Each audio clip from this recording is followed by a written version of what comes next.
Hello, guys. How are you today? Thanks for being here, all of you. I'm so happy to see so many familiar names in the chat, uh, and I'm just really happy today. I don't know, for some reason, every time I played the video for the intro, it really puts me in such a great mood too. So and it's relaxing. It's really relaxing. Um, but let's see who's in the chat because that would be fun. Okay, let's see. We've got Lance here. Hello, Lance. Thank you for being here, Lance. Lance says, "Hiya, RNG. How are you doing?" I am doing well. I've been having problems sleeping at night. So when you don't sleep at night, guess what happens? You end up sleeping during the daytime, which is not good. Um, so in many ways, you guys are the first people I'm talking to. Let's see. I'm gonna have to change glasses. I got different glasses for different needs.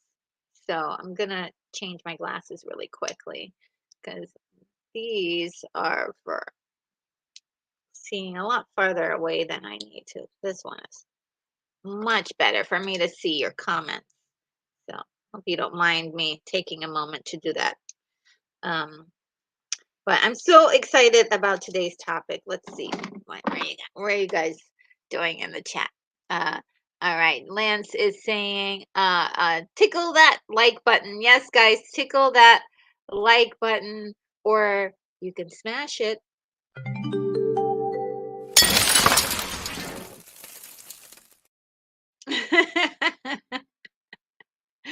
Tickle it or smash it. Either one will work. I appreciate you here. Let's see. William Blake Hall is here. Yes. Maybe I'm wrong, but I usually think of our cartoon Astro Girl as being rather calm and stoic, but today she's grinning. Yes. Actually, I should be grinning for all of the I actually redid all the thumbnails for the action movie stars, and I was, I'm definitely, it's a highlight, it's something I really enjoy, so every once in a while I'll change up the the avatar and make her smile every once in a while. Sometimes she goes like ooh, and sometimes she's like appalled like ah. But most of the time she is, yes, very stoic. And but today she is definitely smiling because I love this topic so much. Um, and you guys are saying hello to each other. I see Keith E. Hello, Keith E. uh, and let's see, Keith E is here. Thank you for being here. You guys are part of my mod squad. Let me just give a little love to the mod squad. Mod squad. Let's see.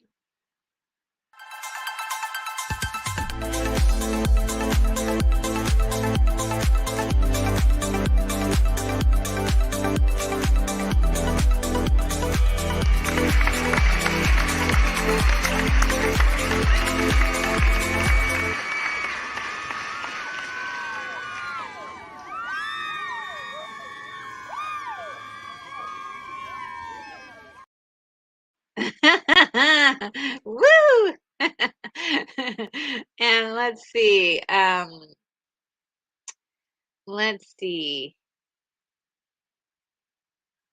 And Keith E is saying, so what I'll do what I can to help with a thumbs up. Thank you so much, Keith E. That's so important.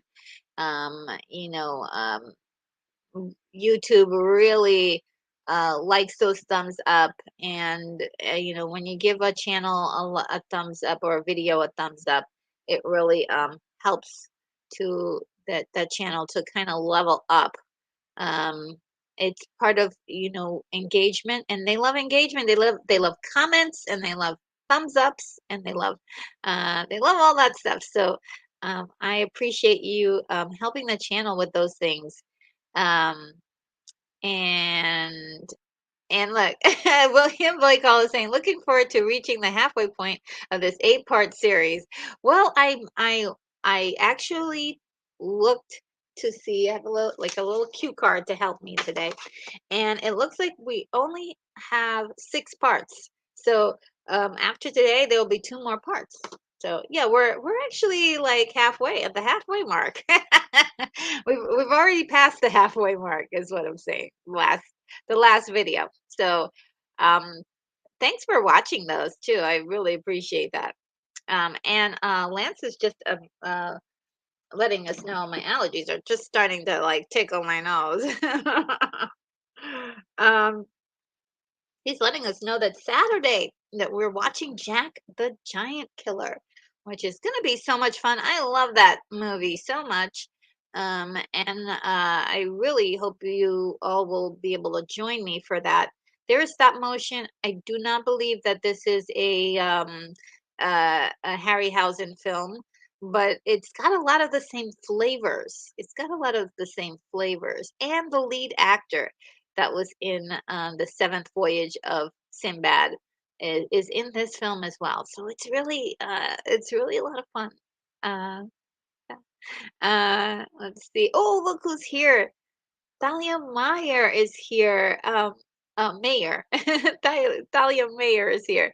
Happy Friday, everyone. Well, happy Friday to you as well, and have a great weekend. I hope we'll see you this weekend. Probably quite a few streams and things that are happening. But oh my, yeah, it's really great to see you here.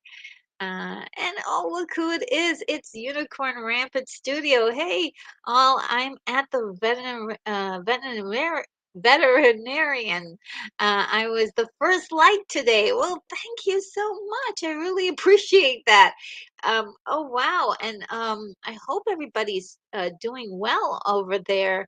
All of the animals are doing well. Give them a kiss for me. Oh. Um, well, at least a hug. A hug for me. Give them a hug for me. Um, let's see. Um, see what else is happening. And Blake, yes, you guys hear me, which is fantastic. Thank you for letting me know because I don't sometimes I know and sometimes I don't know.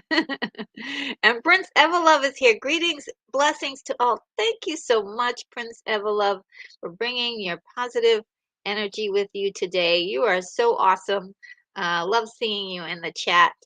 Oh, Danny Staten is here. Greetings from South Carolina and greetings from the headquarters for Project Genesis. Um, Guys, I'm gonna try to see if I can get a window. Oh, was it for this one? Yeah, a window for that empty space back there, where we can see the stars. So. Well, let's see if I can do it. I'm gonna try. Oh, and I have some update news for you guys too. I am actually I just ordered it, so I have to wait for it to come in. But I ordered a an air purifier for this room, so that way maybe it'll help me with my allergies. I'm like super happy about that because my allergies are out of control. And so if that could like help it a little bit, just having it like a better air quality in general, that would be great. That would be awesome. So we're gonna hope that works a little bit better um, for me. Let's see who else is here. Oh, look, it's Sean Ennis. Sean Ennis is here. Hi, hi, Sean. How are you today? Um, and he says, "Good afternoon, all." And Prince Evolove says, sends me some more emojis that I like. The planet, when, when orange, purple rain, all systems go. Thank you so much. I'm going to definitely make sure that I keep track of where we are in the solar system. And oh, look, Jack is here. Says hello from Texas. Well, hello from Texas. Oh, that is great. And hello from the headquarters. Let's see. Oh, look, Zax is here. Hello, Zax. Zax, I just watched your amazing video with Tom Conkle, and I love that his film that he made, and I love all the stuff that he does. He's just so creative and that was a wonderful video and interview style that you had there. Thank you so much. If you guys ever get a chance to go over to Zach's channel and specifically see that one, Tom Conkle did a noir film that is reminiscent of like the 1940s, noir films, and it's just really cool. And I think it's got a lot of retro flavor, and I think he also did some things, some other like fantastic things on his channel. So if you get a chance to look up Tom Conkle, he's definitely a person of interest to the retro community. So go ahead and take a look at him if you could, if you could. Let's see. And let's see what. What else is here? Oh, look, it's Stunt Brat 777 Smith. Hello, girlfriend. How are you? My sweet retro girl. So happy about your ear purifier. Yes, I'm like dying right now. I can hardly breathe. I was gonna suggest that. Love you so much. Hugs. Oh, the hug. Oh. Hugs to you as well.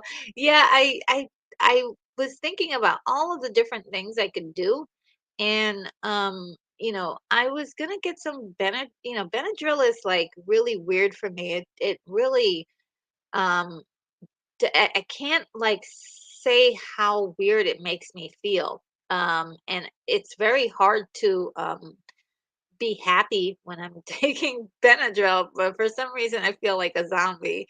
So I think the air purifier is probably going to be the safest way for me to do it.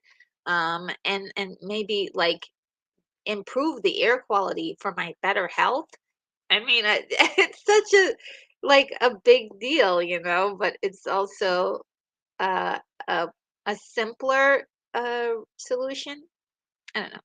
Uh, I don't know, but thank you so much for saying that. And oh my God, Unicorn Rampant Studios, thank you so much.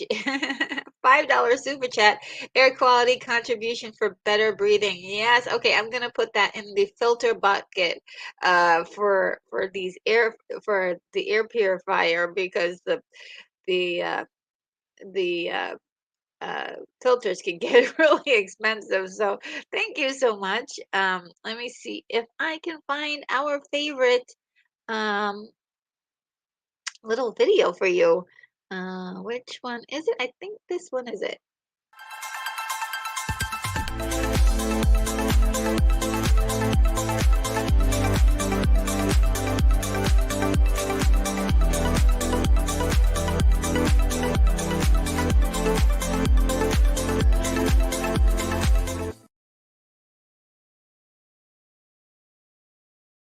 Oh, that is so cool.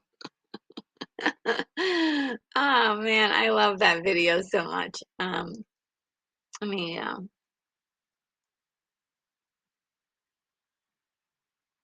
my allergies are making me tear, so I'm not crying, guys, but I am leaking. I'm leaking, guys. I'm leaking. um, and Zach says, "Thank you for watching." Yes, it was my pleasure. It's really good. Um, and yeah, it was a very, very excellent a talk, a discussion.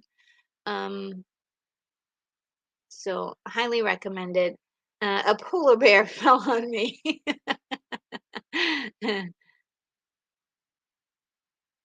And what's this? Lance, you watched Roadhouse on Wednesday? Roadhouse is one I really need to watch. I don't think I own that one. I need to get that one. Wait a minute. Whoa, whoa, whoa, whoa, whoa. Oh, Sean says hopefully Thrash can make it tomorrow. Hopefully, yeah, hopefully he can stop by. He's so awesome. I love him so much. I know a lot of you guys came over from his suggestions, so I can only be say that I'm indebted to him for a very long time. He is an amazing person and is so generous with his time and his energy. What an awesome human being. And Zach says next time I have a Tom Conkle, if I next time I have Tom Conkle on, I'd love to have you join us. Well, that would be my pleasure. Yes, definitely contact me whenever that's possible. If you know, I think though, last night I couldn't, I didn't see it live, because I had to work late. I work late on Thursdays. Very, very late on Thursdays because, um, but I would be happy to join, if the schedule allows, because he's a fantastic guy. Um, and I might, once I start like opening up to having guests come on, definitely he's on the list because he's an industry professional I'd love to talk to. Let's see. I'm so scary about doing guests because I'm already like, what am I doing with this program? Like I'm already like not quite a proficient at live streams, but I'm learning. I'm learning. Let's see.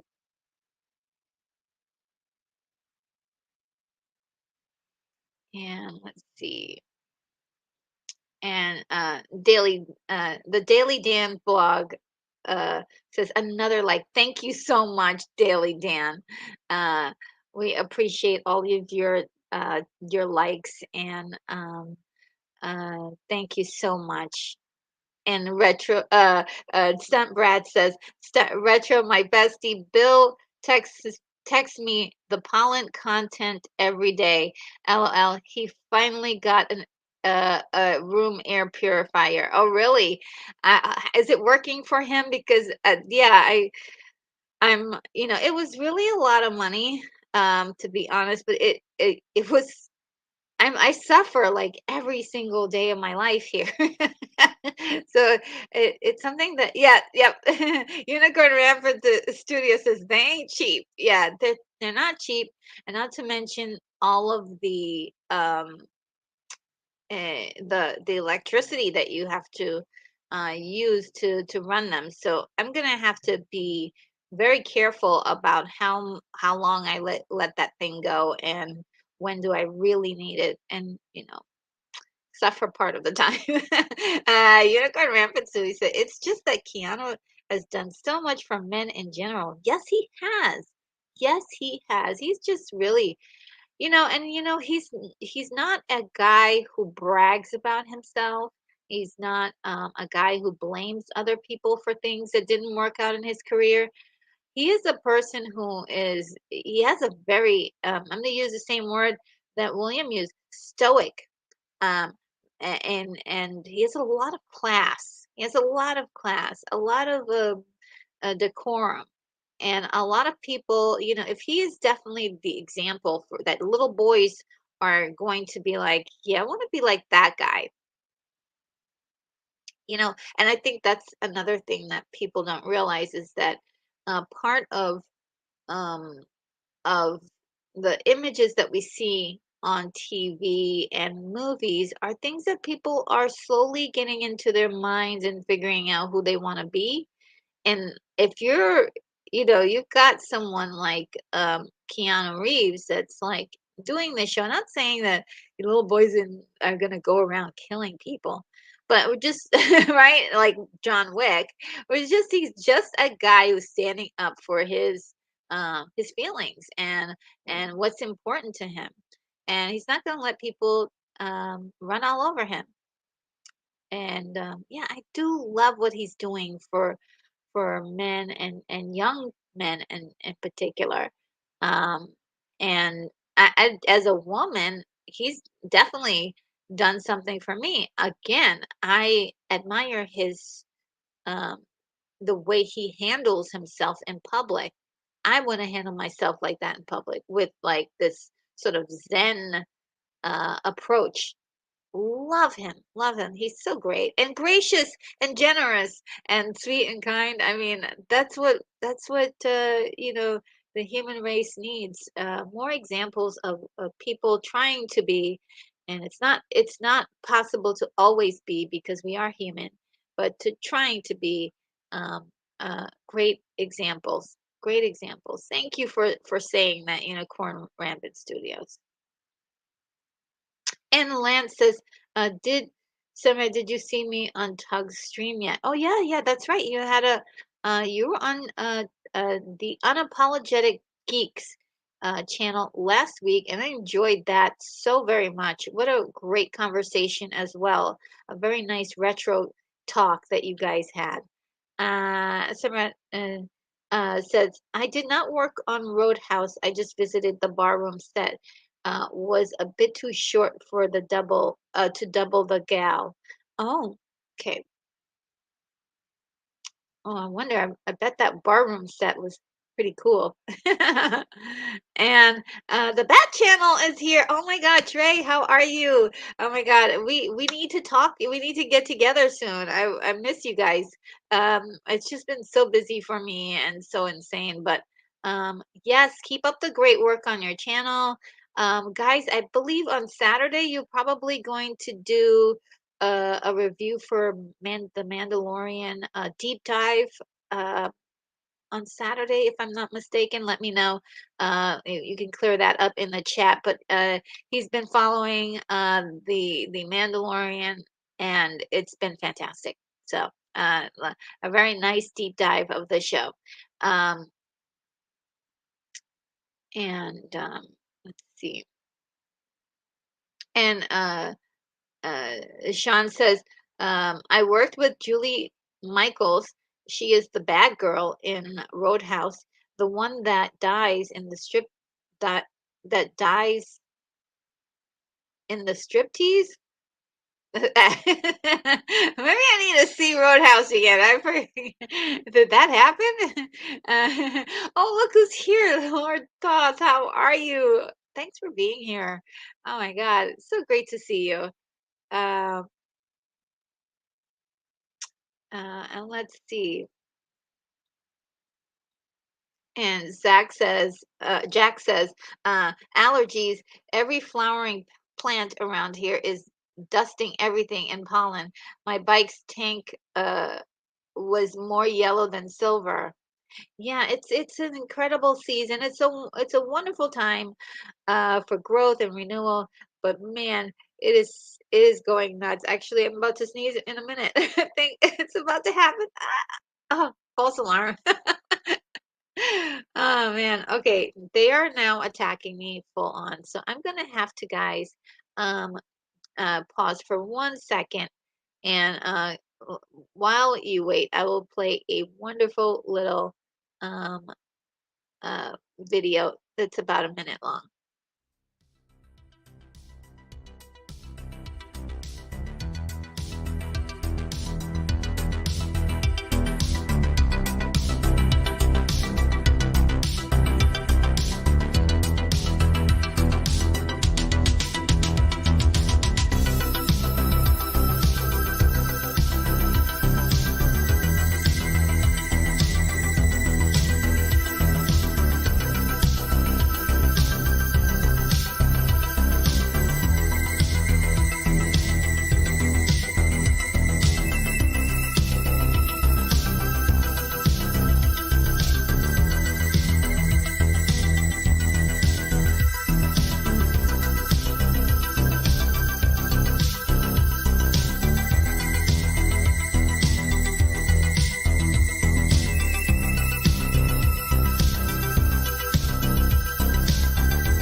Oh my God, I really love that video. And the music, it makes me laugh. It makes me want to dance.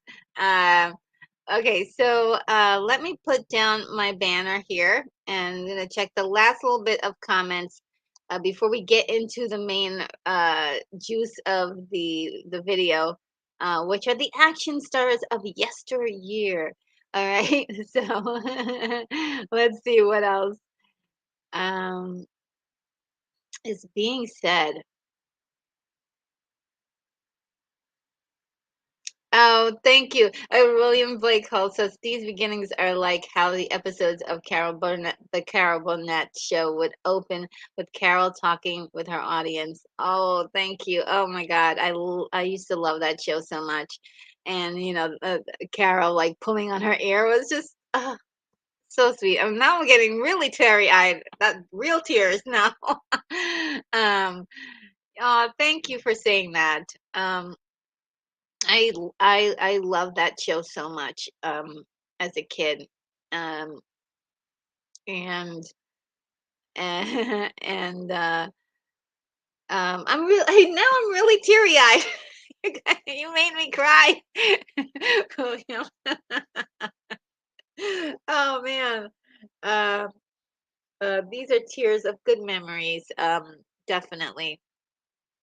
Um, and yeah, I do enjoy the beginning to be able to talk to the those of you that are here. So um, I do adore that so much. And I just saw Tom Lemery is here. Hello, Tom Lemery. Hi, RNG. Hi, everyone. Oh my goodness, Tom. So good to see you.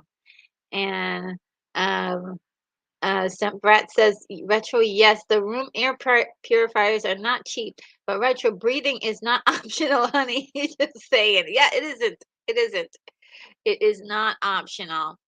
And I'm really glad that I was like, okay, do it now. And I just had to order it, um, and and get it, and hopefully it'll help me feel a lot better.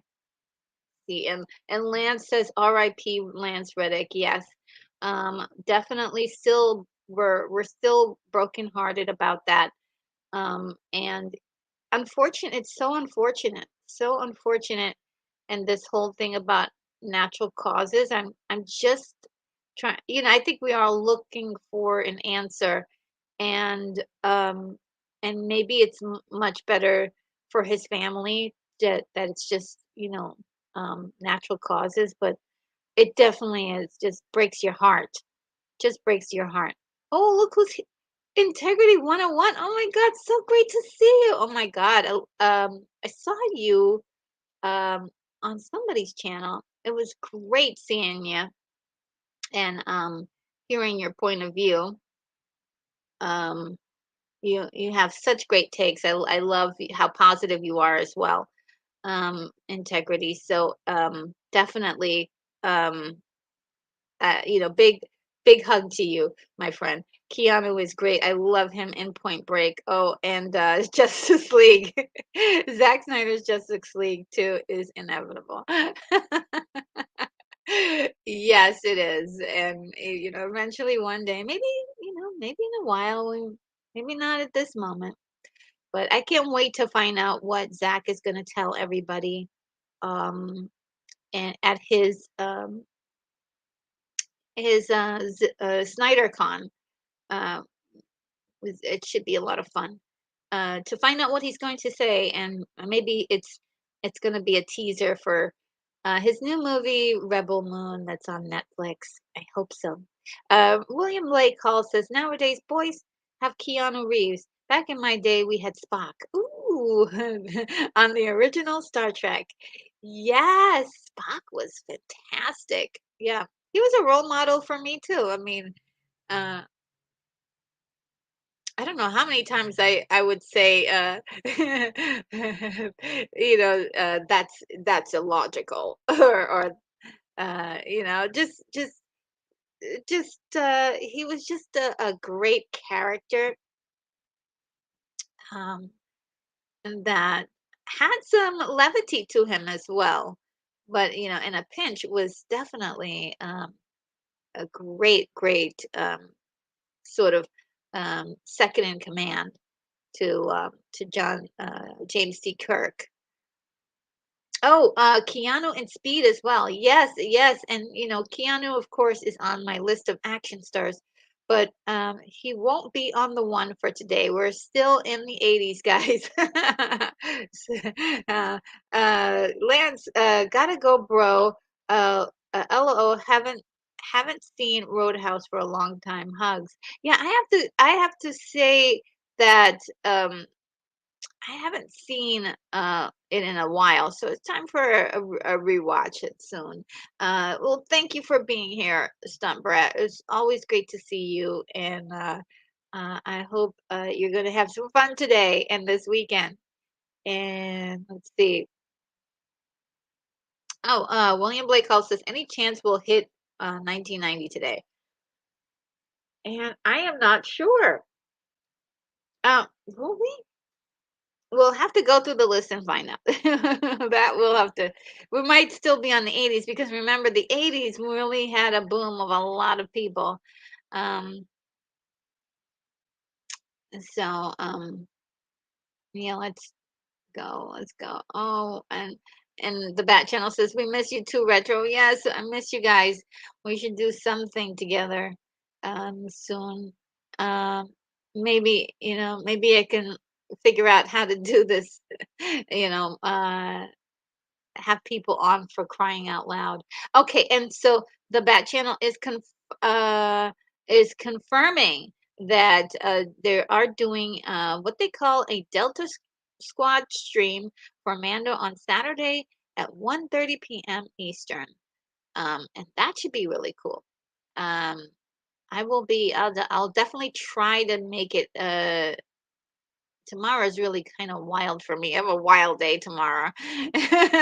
So, including during the watch party. So, we'll see. We'll see. Maybe I can catch it. Let's see. Optic Racer. Hi, new subscriber here. Oh, wow. Thank you and welcome. Great topic. Thank you so much. I hope you'll be able to catch some of the other ones that we've done already. One, two, three. And let's see what else. Are we almost at the end?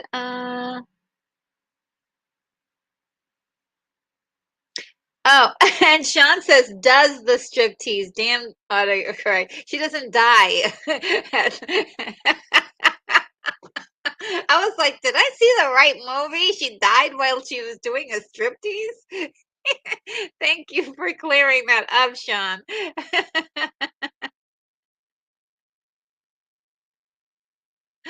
Oh man, that is so wow. That is a that is so crazy.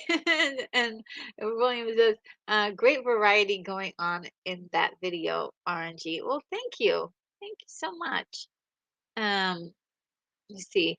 And Optic says, oh yeah, Big Trouble in Little China. They added it to Tubi recently. Oh, cool. Yeah, that's a great film. And I'm actually I want to try to add that to um a watch party soon. Maybe in a few months. We'll see. Maybe something for the summer. Um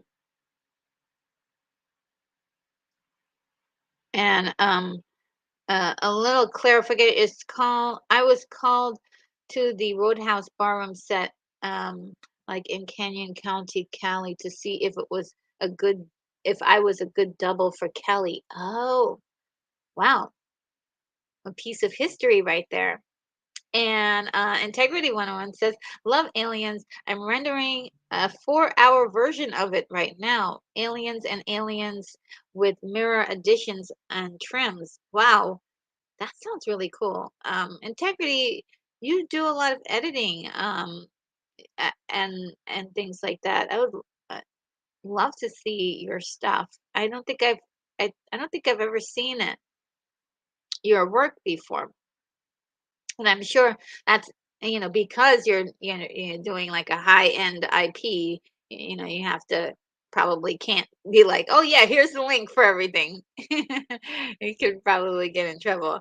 But I think it's really cool that people are like doing their own edits of famous movies uh just to give a different perspective, especially like in editing you can change the whole storyline of something. um and yeah, thank you so much, William Blake Hall, for your compliments. It's just incredibly nice. Let's see. And Sunbright says, Retro, I got to double Vicki Lawrence and be interviewed on her show Vicki in the mornings in the early 90s. Fun. Oh, Vicki Lawrence, yes.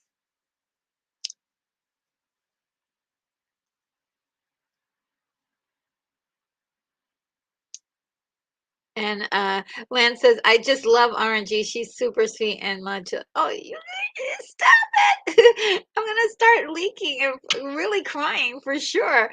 Oh my God. You're so nice to me. Oh, look, it's Stuart Mitchell. Hello, Stuart Mitchell. He says, hello again, my friend. Oh my God. And I just love that emoji that's like this. That's my attitude, like most of the time is like, I love that emoji so much. Um, and let's see. Oh, we've got El Necron in the house. Hello. Oh my God. I loved your stream with Mikey Sutton the other was it last night? I think I missed it because again I was working it's working very late on Thursday nights nowadays. And so and he says that I've been lurking because I'm working. Lurking because you're working. That rhymes. Okay. Yes, your video the other night was fantastic. Anybody, definitely make sure to go see that video. It is a nice retrospective um, about different. I think the year 1981 was what they covered. And I've actually been thinking like I should do years as well because that's a great pop culture reference to reference specific years that really stood out to people. One year, of course, that everybody references is definitely 1984. So many amazing movies came out that year, but I think almost every year in the 80s had something to offer that was incredible. Um, so thank you for doing that incredible video, El Necron. It was really great. Um, and Optic Racer says, and yeah, Aliens is just so special. You have the ultimate collection 2-disc DVD. The unbelievable extras are incredible. Yeah, Aliens is one of my favorite movies. Right there with Terminator 2. They're like neck and neck. Uh just two incredible sequels that really worked. And oh wow. Neo Sevens, oh my God, you're so awesome. Thank you so much. I really appreciate this. Um, a wonderful $5 super chat. Um, Hi, Retro, dropping by to say hi. I wish you a great stream. Thank you so much. I appreciate this so much. Let's get you a nice little thank you for doing such a nice thing. See if I can find a nice one for you. How about this one?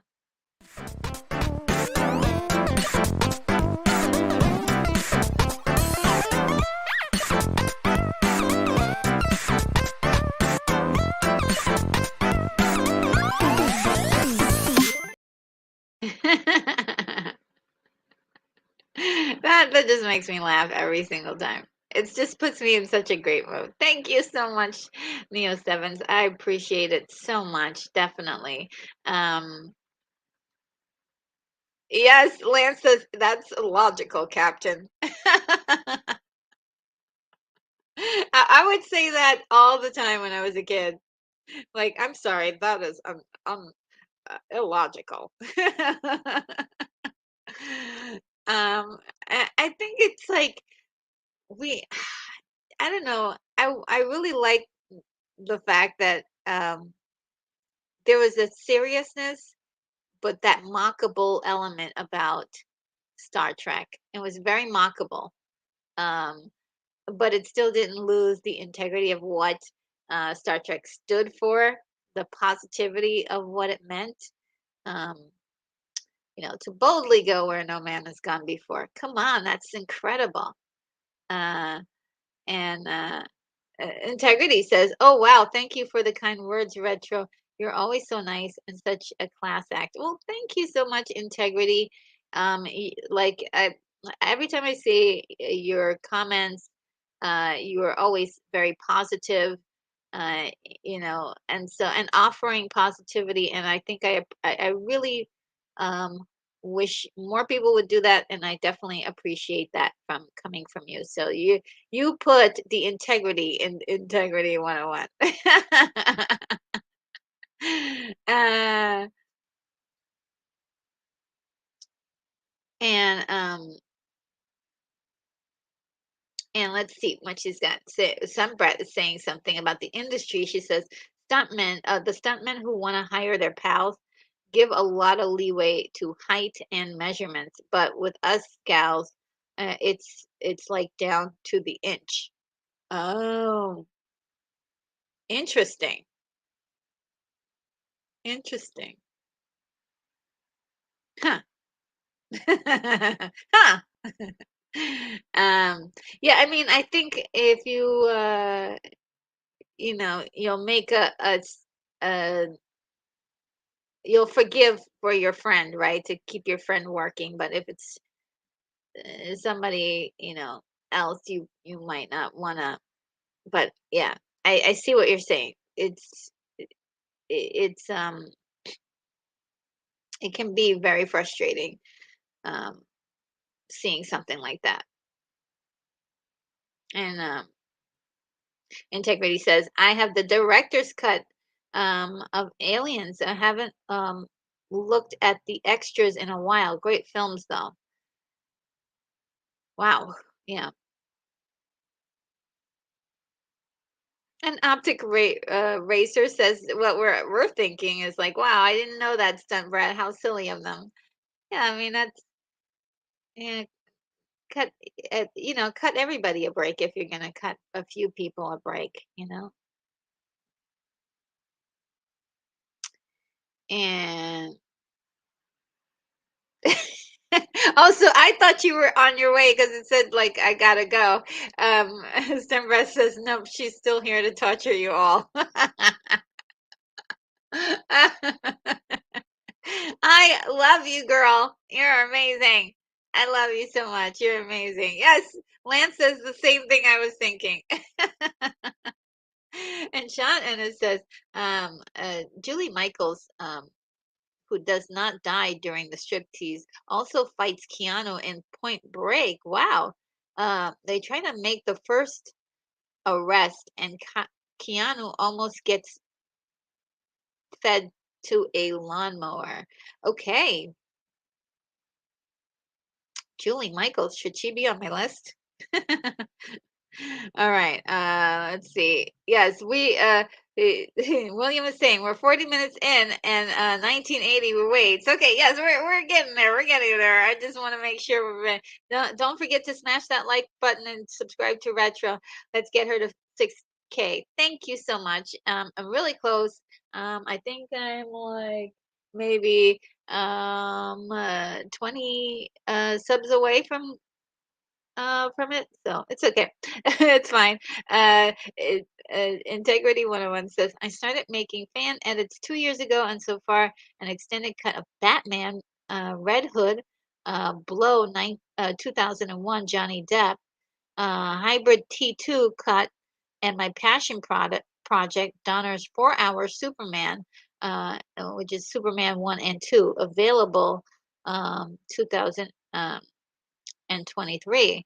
Oh, that's really cool. Wow. And that one corrects me. It was they covered 1982. Yes, they covered 1982 on the channel, and there were so many amazing films, and many of them that I have already reviewed, um, that are just awesome. They talked about so many films. Um, and I am gonna, if you guys don't mind, I'm gonna slide down just a little bit, um, because you guys uh, are definitely, and Lance Chafin says the guy's gonna eat now, gonna catch you all later. Okay, mods, keep vigil. Okay, thank you. So I did skip a lot of videos. I love you, retro, haha. And a lot of I'm sorry, videos, a lot of comments, and I hope you don't mind because I do want to get into this. And I don't want to, I know some people are waiting to get to the juicy details. And see, let's see if I can do this. Um,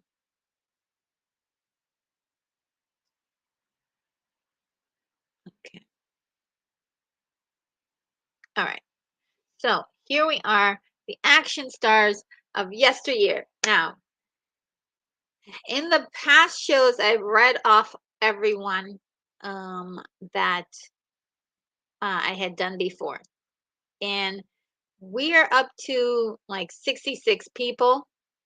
So I am probably not going to name all of their names, but I'm just going to show you the pictures really quickly and keep going until I get to the slide I need to go to, because I don't want to take up too much of your time today.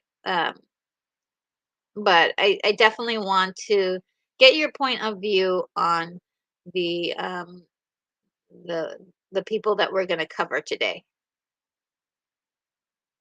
And we've been through a lot of them. Um, and I think this is all culminating into like definitely a video where I am going to just go through all of these people's just everybody's name, and definitely um, put it all together in one big video. Uh, so we covered all of these people. So Eddie Murphy is our next person. So the last person we had was Hulk Hogan, and the next one is Eddie Murphy, uh, who did Coming to America, Beverly Hills Cop, 48 Hours, and about a billion other movies that we probably already love. And a billion is definitely exaggerating quite a bit, but a lot of movies. Um, like Trading Places is another one I wanted to put on here, but it's not quite an action movie, is it? But a really a classic, a classic. Um,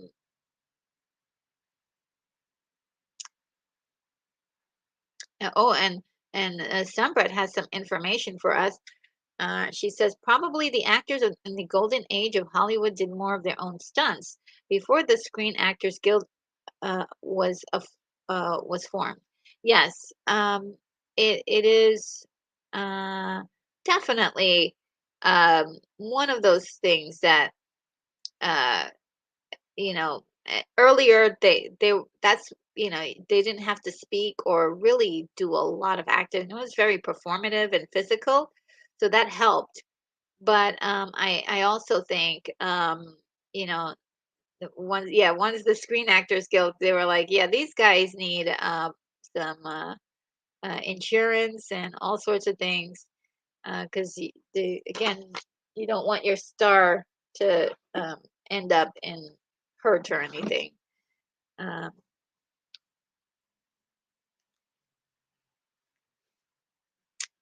okay, so oh yeah, El Necron is telling us that Golden Child, I also reviewed that movie, is really it was kind of an action movie, if you will, with a lot of snark and a lot of fun. I love that movie so much because it's hilarious. It's a comedic take on a an action hero, and I love it so much. It's really a lot of fun. Um, and Sunred is saying, retro, even in the 60s, stuntmen hung around the studio lots and waited to be called on a show. What? LOL. Yeah, now they're really, they pretty much like have the stunt person in like a CGI impose the actor right on top of the stunt person's face. Um, I just recently learned that Keanu Reeves, we love him so much, but he has bad knees, and so all of the scenes where he's running is definitely not him. Um, so And you're like, how did they do that? There's his face right there. Computers, CGI, they can do that nowadays. Um, oh, Neo 7 says 48 hours is great, isn't it? It's a great one. It's a great one. Um, and Jack says Eddie's worst has to be Pluto Nash. I love that movie. I actually like that movie. It's definitely bad. I won't say it's a good movie. I mean, it definitely has problems, but yeah, I love it. It definitely puts a big grin on my face. And Sean says, "Yeah, but it wasn't what but it was a stunt he had done many times. He let his focus lapse from what Danny told me." Oh, what was that? Am I missing something?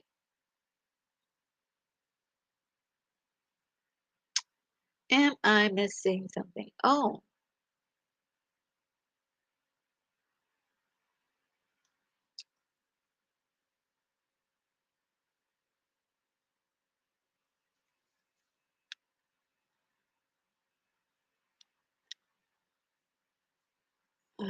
okay. Here's what it's referenced to. Um, I did a little work with Danny Aiello, the third. What is it? The third? Yeah, the third. He told me how Dar Robinson died. Interesting.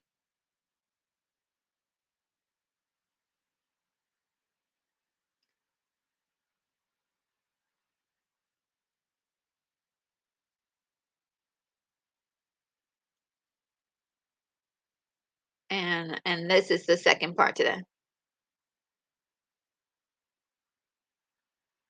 And Stunt Brat says, Richard, my stunt mentor and his pals would work on many films in one day. Yeah, that makes sense. Save time, and it's got to be hard on the body though. Whew. Lots of massages and soaks. Um, and Tom Lemery says, I learned that Batman and Robin wasn't the Batman and Robin except with close-ups. Yeah, I mean, it's so much easier to have somebody else do all the main work. Sort of like how they're doing with the Mandalorian. You have the physical actor that's doing all the stuff, and the actual actor does a lot of the voice overs and occasionally shows up and does like a scene or two. William Blake Hall, two different role. He played two different roles in Bowfinger. Yeah, I mean, he's an incredible uh, actor. Very, very incredible work that he's been a part of. And Jack says Pluto Nash was so bad, it's good for laughs. Yeah, it's really good for laughs. I loved it. Let's see who else we got. We got Mr. T in the house, who also did Rocky 3, DC Cab, and Penitentiary 2. Have you guys seen these movies? I've seen all of these, but ages ago. Don't remember any of them. We've got Rutger Hauer, Lady Hawk, The Hitcher, and Blade Runner. Absolutely incredible man. Incredible. Um, uh, just uh, he had a presence. Okay, he walked on screen and had a presence. He could give you a sly smile or he'd give you a stern look. Just had it, that it factor,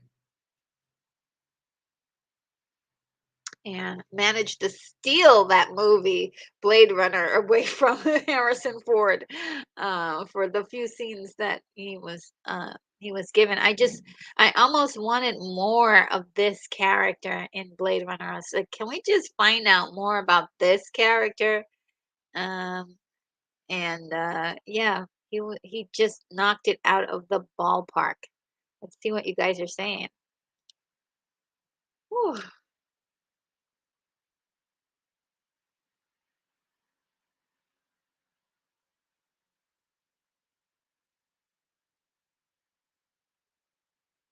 see.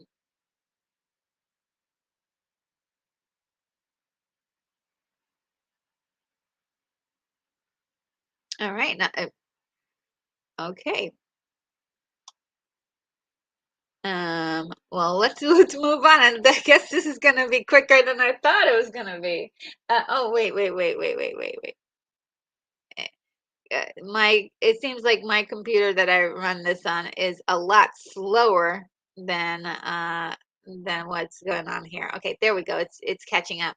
Oh, Rutger Hauer, have you guys seen Wanted Dead or Alive? Fantastic action movie with Rutger as an ex special forces guy. No, I've never seen that. Okay, I need to write that down. See if we can I need to write that down. What is it called again? Wanted Dead or Alive.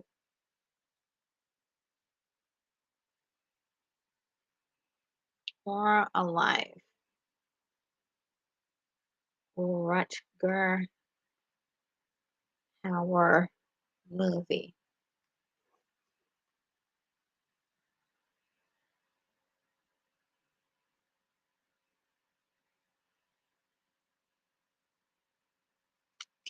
Yeah, that's on the list.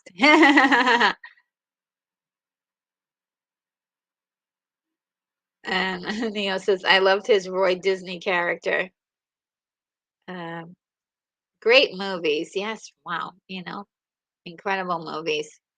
Um, Jack says, Rutger did the Tears in the Rain speech off script and in one shoot. Yeah, I mean that's how brilliant he is. He understood the character. He understood what the director was doing. He understood the story, and he delivered. He delivered, and he made the story way more interesting than it had any right to be. Um, and so I think he's one of the key elements as to why that movie really stands out. And it's not the only key element. Uh, there were a lot of incredible things. Uh, the look of the world of Blade Runner was groundbreaking, and well, Metropolis did the very same thing in 1929. But look, for the modern age, this was fantastic. We needed this movie. And Sunbrat says, Retro, I worked with Rutger Hauer on Blind Fury for 2 weeks in Reno. Cool. LOL. Wow, that's really cool. Yes. Rutger Hauer. Was he nice? Was he sweet? What was his personality like? Oh, she tells me, look. It's like we're having Roger Rutger was very nice and very reserved. Oh wow. He's definitely a person of interest. He's definitely um you know, that's how I imagine that he would be. Very thoughtful individual.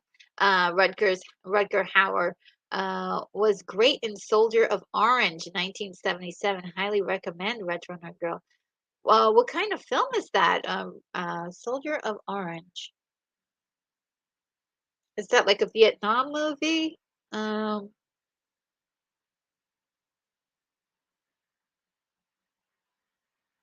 all right, I wrote it down. Um, and Unicorn Rampant Studio says Axel Foley. Yes, going back to Eddie Murphy. Yes, he was so good in that. So good in that. And William Blake Hall says, from Nighthawks to Sin City, Howard played lots of heavies. Yeah, he knew how to just deliver that kind of gravitas. I mean, well, just as soon as he is on screen, it's like, okay, we're in this. There's something about the way he entered the room. Just his presence alone. Like, who has that kind of presence? There are a few people who have incredible presence, but yeah, he just mastered it. You just all eyes on him. Sean says Soldier of Orange is about World War II. Okay. All right. Okay, so let's see. That is so cool. So we got Eddie Murphy, Mr. T, and Rutger Hauer. And let's see who else. We've got Liam Neeson, who did Crow, Dark Man, and Taken, of course. That the Taken franchise. Uh, and we've got Patrick Swayze, Roadhouse, guys. You guys were talking about Roadhouse, and there it is. Point Break and The Outsiders. You know, we were talking about Point Break. And The Outsiders, that's a movie I haven't seen in a long time. And I remember when it came out, it just featured all of these youngsters that have went on to do incredible things with their career. What a movie The Outsiders was. And let's see. What do you guys have to say? Um, oh, there's one more. Let me see. Patrick Swayze and Arnold Schwarzenegger, guys. And I remember, Sam Brett, that you did meet your story about Arnold Schwarzenegger complimenting uh, complimenting you. Oh man, yes. Um, and so let's see what you guys have to say about this. Um, as a yeah, William, he was tremendous and expected as an expected as a bad guy on Alias too. Rutger was so charismatic. Yes, yes, charismatic. Uh, without like being big about it. He just had delivery, right? He had a delivery that was really impressive. And again, stole almost every scene that he's ever been in. Um, and some Brad 77 Smith says, Retro, before I met Rutger, I went to a party home I was invited to. I had just uh, I had just seen Hitter, and there was Rutger sitting on the sofa. Yikes. Man, yeah, that's got to be something else. Uh, or Hitter, or do you mean the Hitcher? Hitter? I don't remember that one. But the Hitch, it was it the Hitcher? Yeah. Oh, yeah, yeah, yeah, yeah, yeah. The Hitcher. Sorry. There you go. Just look a little further down, and there's the answer. Yes, the Hitcher. Yes, he was super scary in the Hitcher, man. So I bet you might have been like, "Ee, hi, maybe not." Um, and Darkman, yes, for Liam Neeson. Liam Neeson did such a fantastic job with Darkman. I love that movie. I know there's some critics out there about that movie. I adored the style of that movie, and I loved what he had to, you know, do in that film. Like everything that he did as an actor for that film was just so good. And it kind of made you go like, "Who's this guy? Who is he?" You know. I think he really people started to really notice him when he was in the Dark Man's movie. um, he was smart enough not to do a second Darkman, because then his career would have been about doing schlocky, fun movies. But I think doing the first one and then bouncing out of it was a great idea for him. And William says Neeson even has a role in Excalibur. Yes, and that's where this picture is from. Playing as Unicorn Rampant Studios says Gawain, the Green Knight, Gawain, and he's just doesn't have much of a part in that film, uh, but he does. His character does move things along in the film, uh, And I believe that there is a movie about Gawain, the Green Knight. I think it's called. Oh well, there's a couple movies about the Green Knight. Um, and Yeah, Gawain has his own lore and mystery himself as a character. But yeah, he was pretty good. And in Krull, he really didn't have a big role, but he was impressive in it as well. But and then Taken, of course, is just a wonderful stream of action nonstop. That first movie, and I believe the second movie was at least decent enough to get you a third movie. But since then, they've kind of all gone like the quality have gone like down. But the first one was incredible. See. And uh, Arnold, yes, he's Arnold is like the awesomest. Like I love him so much. I know that, he has, his personal life and all that stuff. I don't care about his personal life, to be honest. I wish him the well, and I, of course, love, you know, I hope that he does well and he stays healthy. Um, but I think that his acting contribution as an action star was really incredible, and I loved it. I don't know how many hours of enjoyment this particular actor has given me watching him on screen. Uh, Stunbrat says, haha, nice ahas. Yes, yes. And I'm not sure if everybody knew, but yeah, uh, uh, Arnold did give Stunt Brat a nice compliment about her physique. And did you tell us what your response was, Stunt Brat? Because I think that's also very, very cool. um, let's see. Sean says, oh, Excalibur, Liam was dating Helen Mirren in those days. Lucky guy. Yes, they were dating. They were living together as well. So that was cool. Uh, uh, Jack says, I watched The Running Man the other night. Holds up very well. Cool. You know what? It's been a long time since I watched The Running Man. I think for back then it was a little too violent for me. But it's 19. What is it? It was in the 80s. I think I'm gonna give it a shot because a lot of the stuff nowadays, I think I can handle it. I think I can handle a little violence from the 80s. Um, and Yes, Brett, you were witness to actors with real charisma. Unlike today, most actors look like they work at Taco Bell. Optic Racer, that's a little bit harsh. That's a little harsh.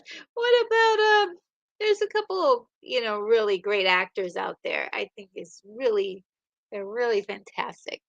Um, I may not agree with the whole thing, but I like your enthusiasm. Uh, let's see. William Blake Hall says, my favorite line from any Arnold film, Eraser, he parachutes into a junkyard and looks around and asks, where is this? Gazing up uh, at this giant from the sky, the little girl says, Earth, welcome. That's cool. It's been a long time since I've seen Eraser. One of my favorite lines is consider the divorce. Consider the divorce. Oh man. And Optic, I'm so grateful I got to work when I did. Still an awesome time for films. It was. There was something magical about films in the 80s. It was really hard for me to get into a lot of the films from the 90s either. Um, unless they were played by a lot of these classic actors, I didn't really want to see them. But it I eventually started to open up my, my horizons a little bit. But it's interesting. These actors had charisma, and they really had a way. Look at Patrick Swayze, incredible. We lost him too soon, and just knew how to, like, even when they were in um, movies that weren't famous, or even if they were in small roles, they knew how to, they just still had the presence. They just still had the presence. Like in uh in Krull, you notice Liam Neeson. Uh, you know, you notice him in Excalibur. So yeah, and oh my God, Patrick Swayze in Point Break. What a departure from his sort of like good guy image, and sort of playing this villain that you loved. It like broke your heart that um that the protagonist and him had to fight. And of course that beautiful beachy blonde hair look that he had. Man, it was just such a great departure from his classic look, right? And it really felt transformative. What a great movie! What a great movie! And Jack says Liam was in Krull too. Yes, he was in Krull.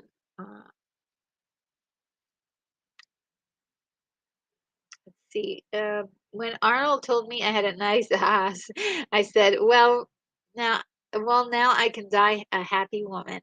See, what a great response. Um, Yeah, and I think too, like depending on who it is, I mean, eh, that's cool. Like somebody says you have a great butt, or you have says something about your physical physique. Sometimes, I mean, it can feel, like dirty, but also it's like, hey, let's have some fun with it. I love that attitude um,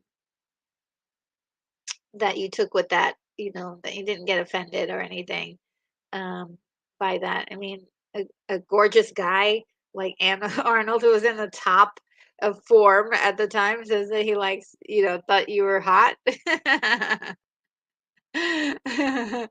um, yeah, Unicorn Rampant Studios says Qui-Gon Jinn. Yes, Qui-Gon Jinn. We forget, like sometimes I forget about that he was Qui-Gon Jinn.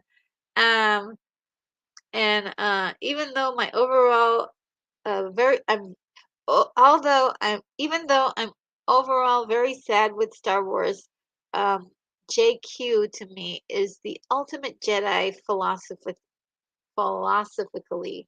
Yes, I said that. I said it. I said that word. Uh, yeah, absolutely. What a great character. What a great character. And I wish more of the Jedi had that spirit. I thought Obi-Wan, had that, you know, noble, stoic kind of thing going on for him. But um, it just, I don't know. I still like Obi-Wan quite a bit. I just, I was hoping to see more of that the um, in the TV, the television series, or the Disney Plus series that was on. And I like that series, believe it or not. Very, I know a lot of people hate it, but I liked it, the Obi-Wan series. But um, I wish we had gotten that juicy, like, hey, remember the teachings of Obi-Wan, of Qui-Gon Jinn, and also like keeping himself sort of with that kind of uh, philosophy going forward. Um, and the thing that I liked about, going back to Qui-Gon Jinn, was that he was a Jedi, but he also wasn't a moron following every single thing that the Jedi did or decreed. He had his own thing. He was sort of like, all right, I'm going to go against them at this point. It's not going to ruin everything, and they're not going to kick me out of the, of the group. But I'm going to do a little bit of my own thing, and I love that. I'm going to think for myself is what he did, and I love that. I love that. I love it. I love it. I love it. I love it. Tom Lemery says Arnold also had good comedic timing as well. Yes, twins, kindergarten cop, for example. Yeah, I don't. I just don't know. He had great comedic timing with a lot of things. Um, and once he got um, you know, got the ball rolling with his career after Conan, he just took off and he knew what scripts were going to fit him best. Okay, that's another thing. Like a lot of people like I just want to be considered I want to be taken seriously. Just start off where you are and grow from there. He didn't take yet another I think it was in his contract that he couldn't take another role that was like Conan, which was great. It is actually a benefit to him. Uh, and I think what really helped him was going full on into action. Like, okay, just dive right into that thing. And he actually was very good and learned a lot of skills that were really necessary to be an action star. Like, once he got into the sword play stuff, he learned that inside and out. Learned everything he could about guns when he was on Terminator. He could do interesting things with those guns that other people couldn't do. So I think it was very important for him to have that showman, quality, um, and add that physicality. But as we know, and stunt Brat will tell us, he didn't do everything because there are certain protections that actors must have in place. They cannot do all their stunts, even if they want to. But yeah, I love. He's got a great comedic timing, and his choice of movies to do was part of the genius of his career. And Neo7 says, the last action hero quote that cracks me up every time I hear it. To how exactly are you going to snap your fingers after I rip off both your thumbs? Yeah, that's a good one. I love that last action hero. It didn't do well at all, but I did enjoy that movie. Um, with is it Charles Dance is in there? Oh my God, he's so good. Um, I love Charles Dance as playing a villain of any kind. So you got Golden Child and the Last Action Hero. Let's see, Stamp Retro. Arnold was nice to everyone on set always. I can imagine it. I can imagine that he was nice because he's so friendly. And I think his image was very important to him. And so yeah, from all of the back stories that I've heard of him, and interactions, everybody's always said that he was really nice. So it's great to get the confirmation from Sunbrat, our insider. She knows her thing. She knows her stuff. Uh, and Tom Lemery says Arnold was in a racer with former Miss America Vanessa Williams. Absolutely, I loved. I didn't love the movie, but I love that they were working together. Um,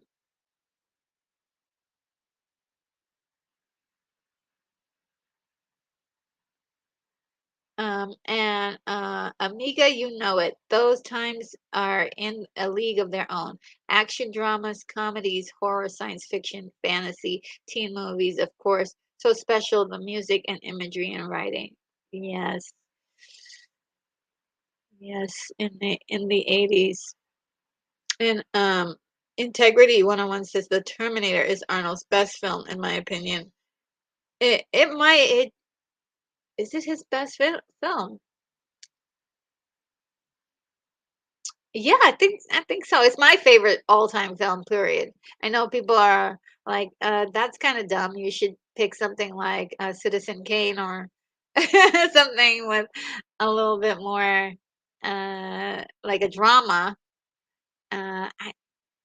The Terminator for me, it has everything I want in a movie. Um, and the only thing that's wrong with the Terminator is um the special effects um, was before its time, right? I mean, if we could have gotten better effects, special effects on the Terminator, it would have no problems uh, with it at all. Um, so they did things in the Terminator that was before its time to even exist. And I give it brownie points for like trying. I do, and I know a lot of people don't. Um, but I think if you do something and yes, the special effect doesn't work, and but it didn't exist at the time. You're I think you're ahead of the game. You're making a movie that is ahead of its time. Um, so Neo7 says Total Recall 2. Ooh, yes. See you at the party, Richter. See you at the party, Richter.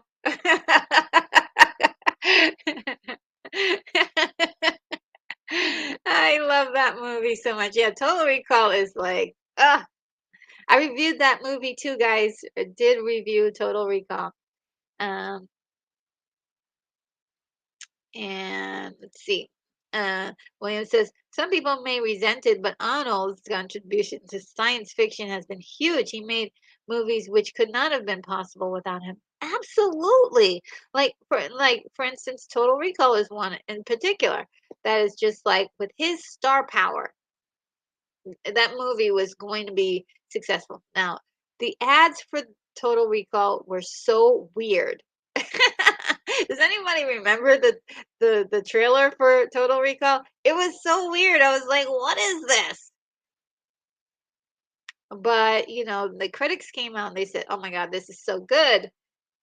Everybody went to see it. My mom took me to go see it because it was Arnold. That's why we went to see it. Arnold at the time.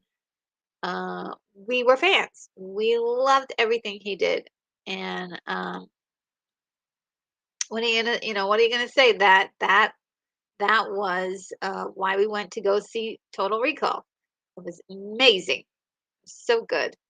Um, I mean, it's one of those movies that like flip the script on you, and they did it in a way that didn't make you feel stupid. Um, or was like you could see it a mile coming and then it happened. You're like, yeah, we knew it was gonna happen. It was really a total mind flip. It was like, wow, so cool. So cool. Um, again, a movie that was technically ahead of its time. Ahead of its time. Um, and let's see which film is that one? Uh,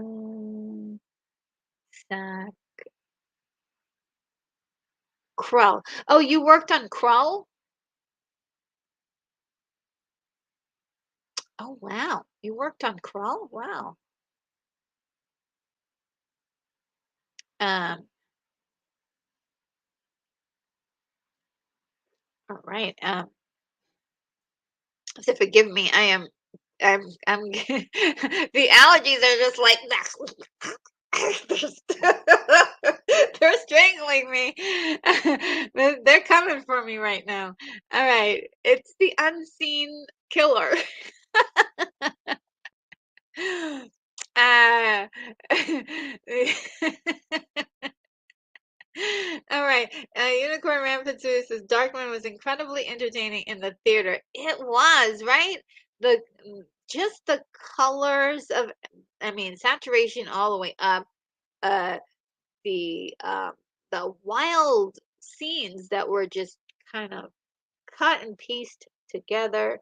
The editing was insane. I loved every minute of that movie. It was so good. You know another movie that Darkman reminds me of? FX. Does anyone remember a movie called FX? I forgot who starred in it, but it was about a guy who was a special effects uh guy that was asked to do something for a mob boss, and it didn't uh turn out, didn't turn out right. It actually, it was supposed to fake the death of somebody, but and then they were actually killed, and then they pinned it on the special effects guy, and it was really a wild story with what's his name? I forgot the last name of the first name of, is it Daniel Dennehy? Something Dennehy. You guys know what I'm talking about. You guys know what I'm talking about. This is a great movie. Anyway, let's keep going. I don't know, that it just popped into my mind just then, and the chat just jumped like 50 comments just came in. Okay, let me get that with y'all. Um, and And Optic Racer says integrity. He's so menacing in that movie, amazing. And he's talking about um, Terminator. Um, and William Blake also says, always remember Taco Bell wins the franchise, wins the franchise wars. Yes, in what is it called? The uh, Demolition Man. One of my favorite movies. One of my favorites. Uh, One of my favorite Stallone movies as well. Um, and I know a lot of people don't like Judge Dredd, but I really adored that movie as well. Yeah, I'm just a sucker for, put science fiction in it, and I'm there, okay? Especially in the 80s, because it- I don't know, they just didn't ever seem to be enough, and the mainstream just seemed to hate science fiction. Uh, and Unicorn Rampage is true, William. He made a lot of things possible. Um, um, And oh, speaking of Arnold, yes. And Tom Lemery says, I think Richard Dawson was in Running Man or Total Recall. It was the Running Man, definitely, the Running Man. Um, and Sean Innes says, crush your enemies, see them driven before you, and hear the lamentations of their women. Yes, a quote from the legendary movie Conan the Barbarian. And Optic races for sure. I'm generalizing, and to fair and accurate. Accurate. The problem is not the actors, but the subpar stories and the gender film silly scripts.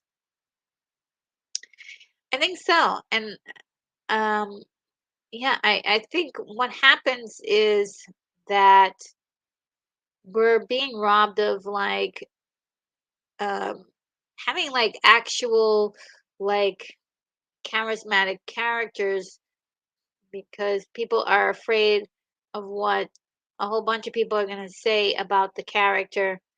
Um, and a lot of the writing is like, oh, making dolls and toys, which I like. We all love that stuff, but we want integrity. Like, we want our stories to have integrity. We want our stories to be good and juicy. We want to be entertained. Entertain us first before you try to sell us the merchandise. And I think that's what's going on with Hollywood right now and all the big studios, is that they're so busy with selling us a product and not entertaining us. What is the audience going to find entertaining? Is the biggest question. And it's very hard for them to seem to answer it. Uh, And Neo7 says Arnold is probably the most quotable actor. Yes, he is. And Stenbrad says Patrick Swayze. Sigh. Yes, uh, definitely. And and William Blake Hall says Liam Neeson, Jim Carrey, Clint Eastwood movie, The Deadpool. Oh, I never saw that. Jim Carrey is in it too. Let me put that. The Deadpool. Interesting. She'll check that out. Uh, uh, Integrity says, "Have fun, retro GTG. Later dudes and dudettes, inevitable. Yes." You have a great day, Integrity. Thank you for being here and having some retro fun with us. Zimbrad says, retro back then we worked with mostly men, just had to uh, joke back to them. One of the guys, no one ever crossed the line with me, just saying. Yeah, I mean, that's good to know that nobody, did anything weird with you and or said anything. And I think, uh, like, some things are like if you're just hanging out with people and they say something that's um I think the difference between a joke or taking something seriously is um is subjective, but I also feel like just like what you're saying here, like, you know, they deliver it, you joke back to them, it's like a banter back and forth. And I think I find it endearing, just me. I don't know.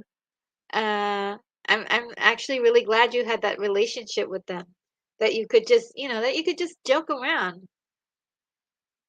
I mean, you can't like nowadays. It's really hard to joke around.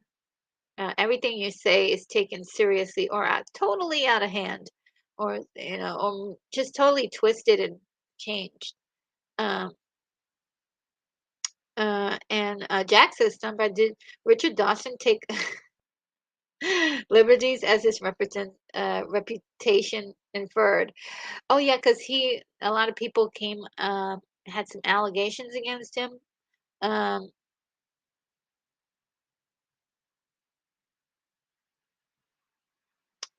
oh, if we can talk about women, I have a suggestion. Oh, okay. Um, and Tom Limmery says Sly and Sylvester are trying out for a movie called Composers. The director thought that they did so well that he couldn't decide they could play. The director asked Sly who he wanted to play. Um, he says, interesting. And Tom says, Stunt Brett says, Tom, I worked on Running Man early in my career. And Tom says, Sly says, I want to be Mozart. The director asked Arnold who he wanted to play, and Arnold says, I'll be Bach. Oh, there's a nice one. That's a nice one. Thank you, Tom. I love the jokes.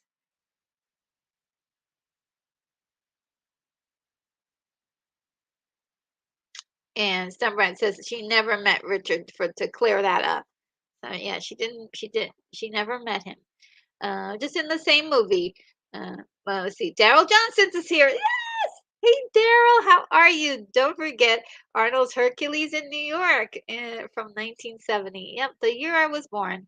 Arnold was in a very interesting movie called Hercules in New York, where his voice was dubbed by somebody else. And it's very hilarious to watch that movie. It's really hard uh, to think, that's how he got his start. Um, oh, look, it's Sin Havoc 5150. Hello, Sin Havoc. What's up to everyone in the chat? He says, um,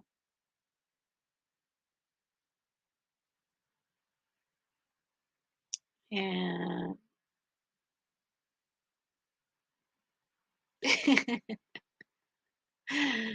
Uh,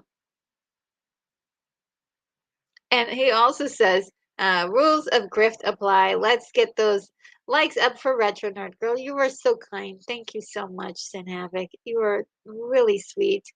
Um, and in commemoration for that, we are going to do uh, our little thing here. Where's my like thing?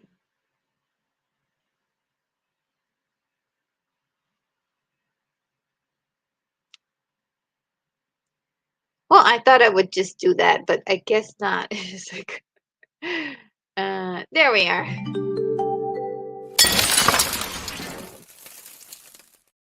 Yes, just hit that like button, smash it, or tickle it, or just stroke it gently, like a little cat, a little kitty cat. Um, and Jack says, Conan is Arnold's best. Oh, interesting, interesting. He does well in that movie. I really liked it, uh, in that one. And Neo7 says Commando is one of the 80s finest machismo films. It really is. It's maybe a little too much machismo for me, but it's been a while since I've seen it. So I'm gonna definitely take a look at it again. It's been years. Yes, and Sin Havoc says Commando is one of the greatest classic action movies ever. Ever. Oh man.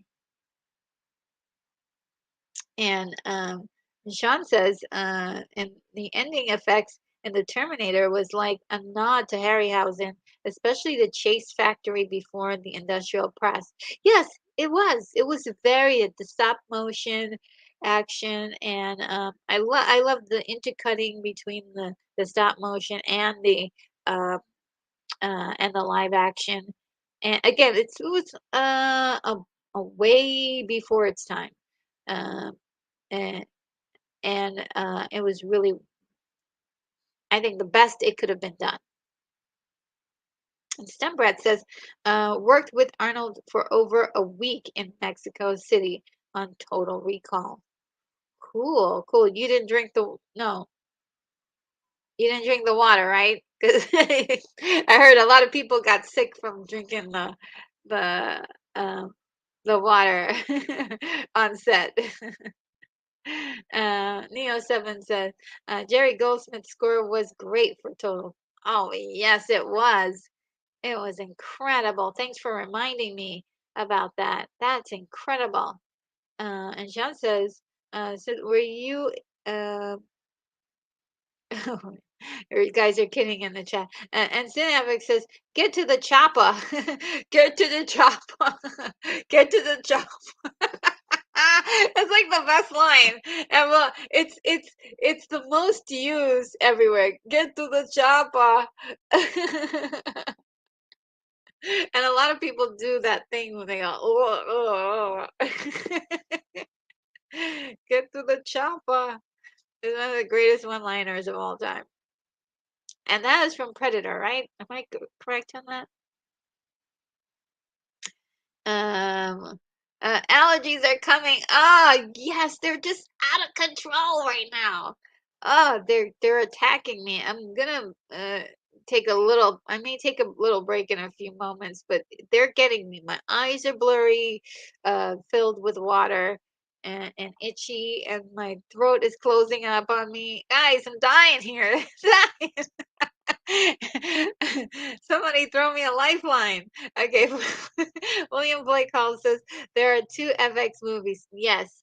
Brian Brown was the expert. Brian Dennehy was the cop who became his friend. Yes, yes, yes. Oh my God. William Blake Hall for the rescue. Yes. Let me tell you, I didn't see the second movie. I love the first movie. It was so good. It was so good. Talk about tension. Talk about wild. How this guy could ever get out of this situation was insane. And of course, I'm a big fan of special effects.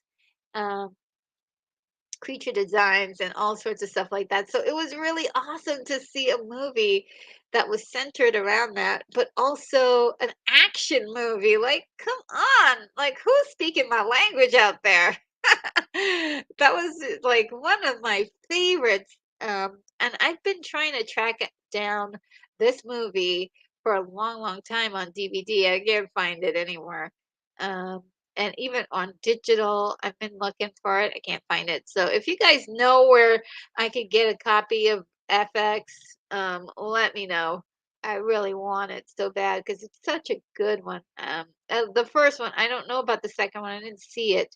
But if you guys have seen the second one, let me know. And Stunbrat says, Sean, haha, I doubled for Rachel to Coated. Oh wow, Arnold's girlfriend in all the blowing out of the oh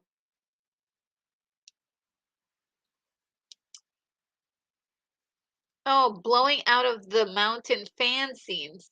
Oh, that was you. Oh my God, Stunbrat, that's incredible.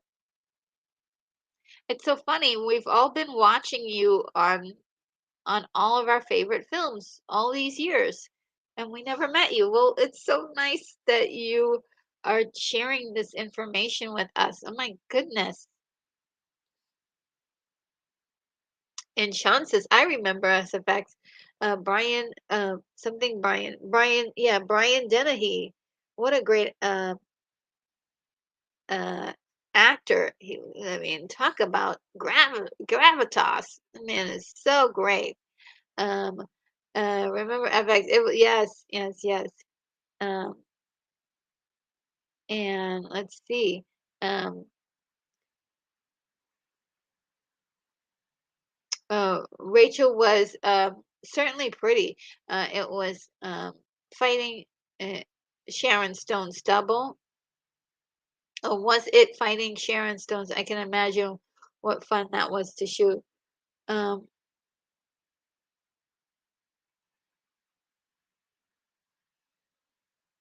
oh yeah, okay. So yeah.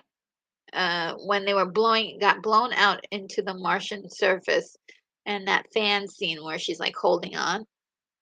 Daryl Johnson says he liked Judge Dredd. Me too, and so did Neo Sevens. Yeah, I mean, I like that movie. It was so good in in a weird way. I mean, it wasn't your typical like story.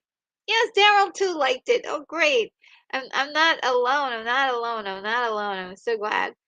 Even um, Sin said even Batman and Robin Arnold is awesome. Yes, I do think he was really good, and I actually like that movie. I'm liking a lot of bad movies, guys. They're really fun to watch. I think that they had a lot to offer. Um, as far as comedy and everything. Arnold is awesome. The Ice Age comic. Everybody chill. Freeze's scene with his henchman Frosty. It was classic. Yeah. Oh man. Yeah, I mean, how many jokes were they able to squeeze in that film about like something being cold? I loved it.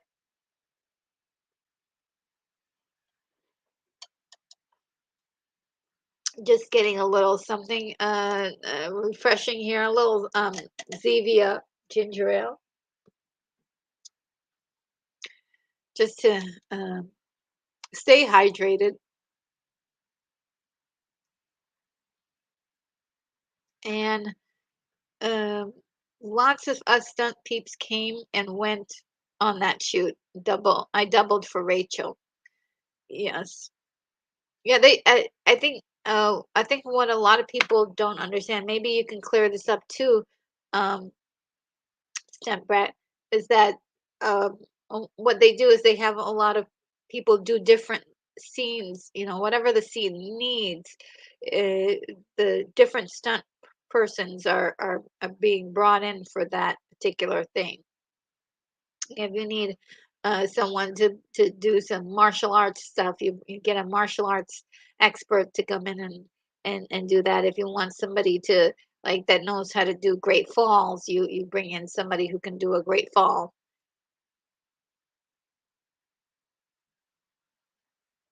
Um, and Unicorn Rampant Studio says FX had Brian Dennehy in it and some Australian dude. Australian dude, I forgot his name. Um, yeah, is this the main actor was an Australian actor? I think we already said what it was. It was, oh my God, I'd hate to go all the way back to find out. Um, but William mentioned it. Um, I think it was not William. I forgot. Somebody else had mentioned it. You'd have to go back up into the chat. I can't seem to find it. But I do need to keep going. So,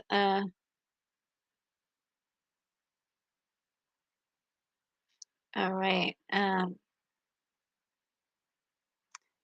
Yes, just she did all of the ending fan scenes blowing sideways. Yeah, and how many of us have seen that specific shot over and over again? That was Stunt Brat. That was our Stunt Brat. As and Unicorn said, I'm just getting home from the vet. I didn't realize everybody was responding to the FX comment. Oh man, yeah. Let's see. Shannon is, that was a sidetrack, wasn't it? Sorry about that, guys. We started talking about Darkman and FX is sort of like an adjacent kind of movie, sort of very similar concept, um, and a really great movie. I wanted. Sean says I worked with a well-known stunt woman. I forget her name. Her son was trying to get into AFI. She had a restaurant on Melrose. Met Dabney Coleman on that shoot. Oh, cool. We've got a lot of people in here that that are in the business. Uh, Marcus Sin Havoc says Marcus Judge Dredd was one of the best one-liners.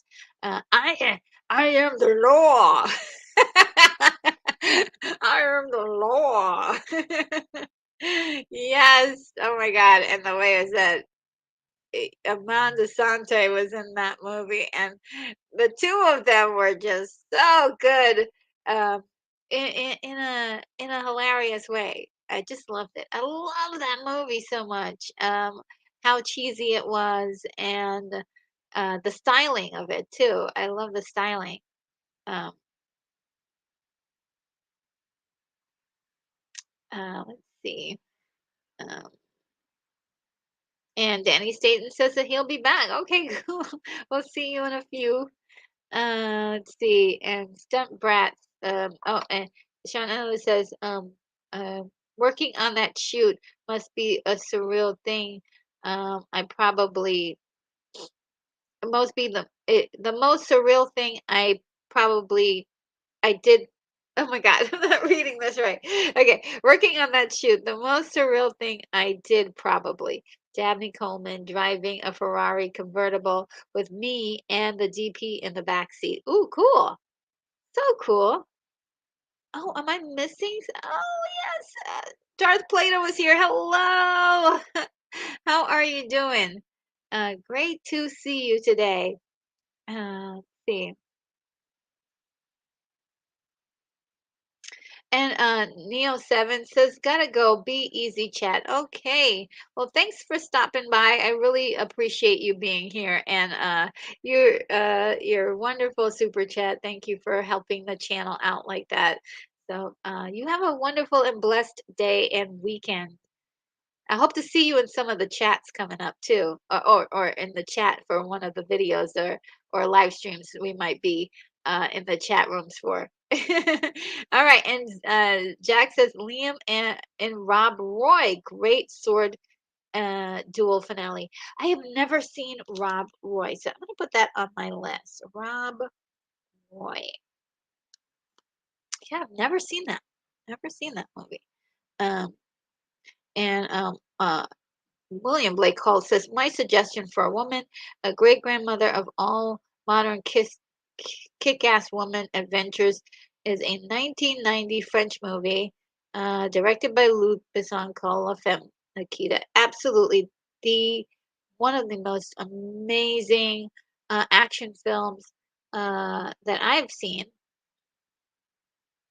It's a French, and it there you can get um, the subtitles in there.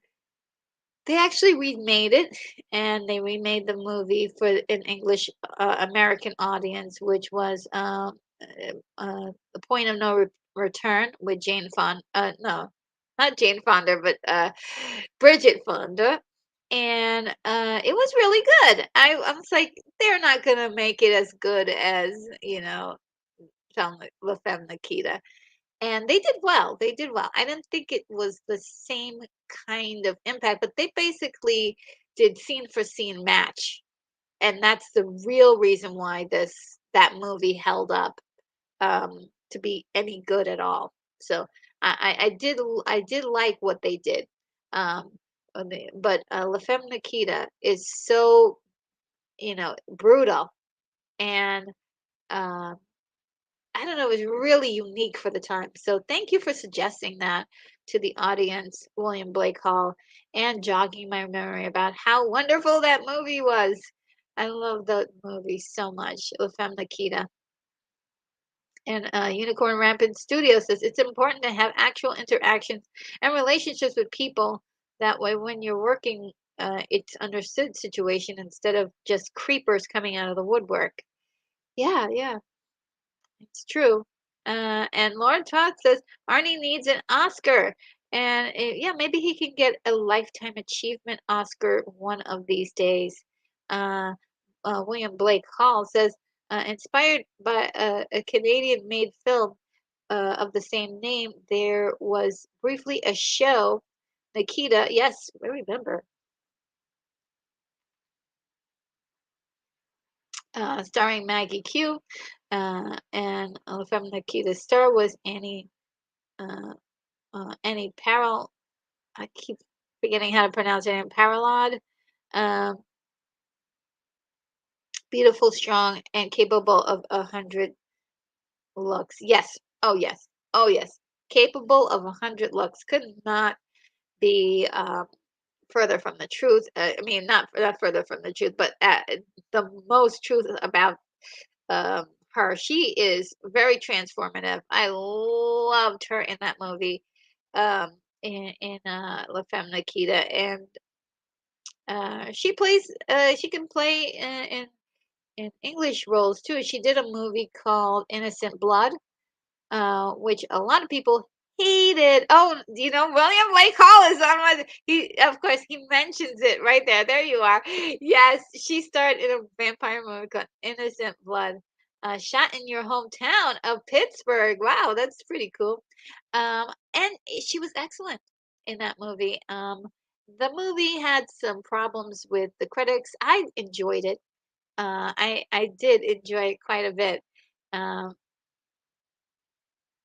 and I believe Gabriel Byrne is in the movie as well. They did a lot of movies together. Um, and at the time she did La Femme Nikita, I believe she was either she was married to Luc Besson, or she was eh, I believe she was married to him by then.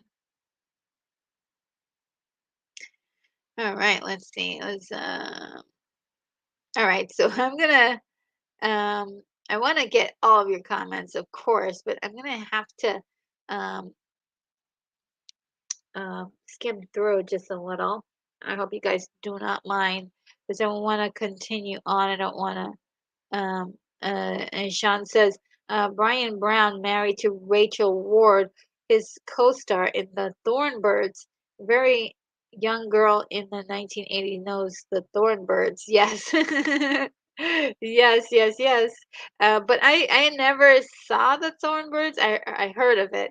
But I'll tell you this. Yeah, Brian Brown was excellent in FX. He really was. And uh, I was really surprised. He's just an average looking guy, and I was surprised that he definitely made that movie amazingly fun and also serious. He acted really well in that movie, so I really wanted to see him in more things, to be very honest. And Sunbird says retro. Yes, the stunt peeps are hired based on their size, hair color, and on their skills, right? So, like each person is different. Like if you need somebody to juggle, like you get a professional juggler, and hopefully they will meet the size requirements and all that stuff, and they can do the stunt basically. All right. All right. I'm gonna just fast forward. Okay, so now I'm gonna go a little further ahead as we got to get to. So we got Linda Hamilton. There's a lady action star who was in. Let's just see if I can let it so that way you guys can see what I'm talking about. She was in The Terminator, of course. We all know that movie. But she was also in the follow-up, Terminator 2: Judgment Day, where she was even more physical.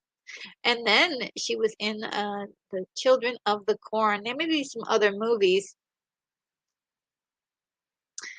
um, that she's in that isn't like more of an action movie, but these are some good ones. Children of the Corn was really good. So let's see who else. Michael Bain, her co-star in The Terminator. He was also in Tombstone and in Aliens. What a great guy, as far as acting is going, as uh, acting action stars go. He was in The Mandalorian was his last the last big thing that we know of him. And he may be in some other things coming up, but great to see him in The Mandalorian season 2, and still doing his thing. Let's see who else. We've got Christopher Lambert, who was in the Highlander. Everybody knows about the Highlander. There can only be one. And he was in Greystoke, The Legend of Tarzan, Lord of the Apes. And he was also in Mortal Kombat. And I absolutely adore all of these movies, every last one. So let me know, what are your thoughts about these guys? Let's see. And while you're typing, I am gonna put a little video uh, as my allergies are going insane. I need to handle this really quick. A little quick retro video for you.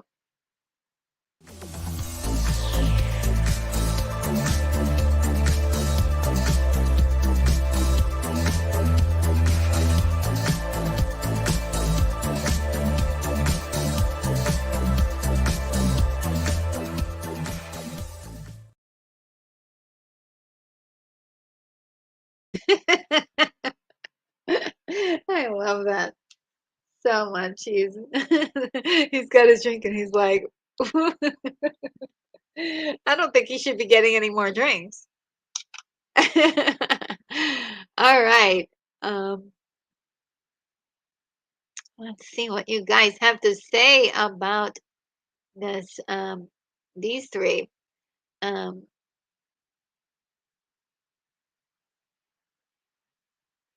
all right, and William Blake Hall says, I thought Thornbirds had Richard Chamberlain, who also turned up in Shogun.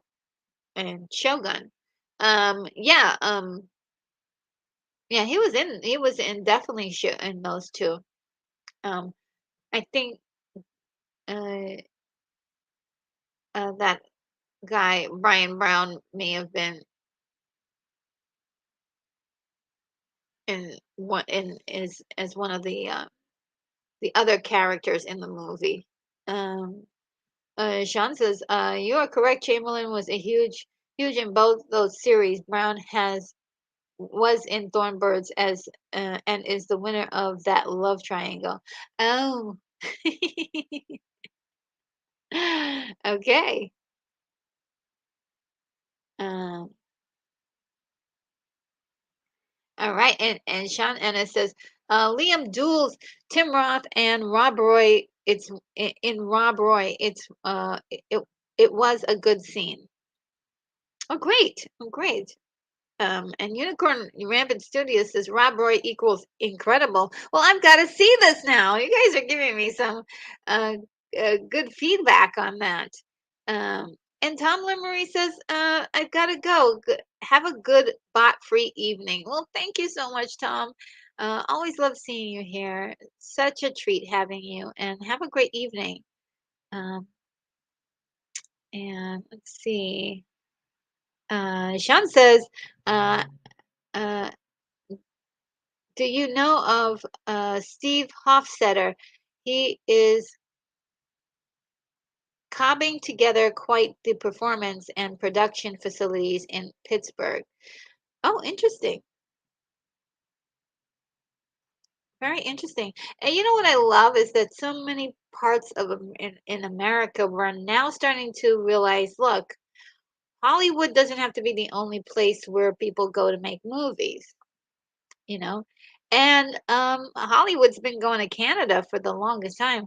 Hey, why not utilize America?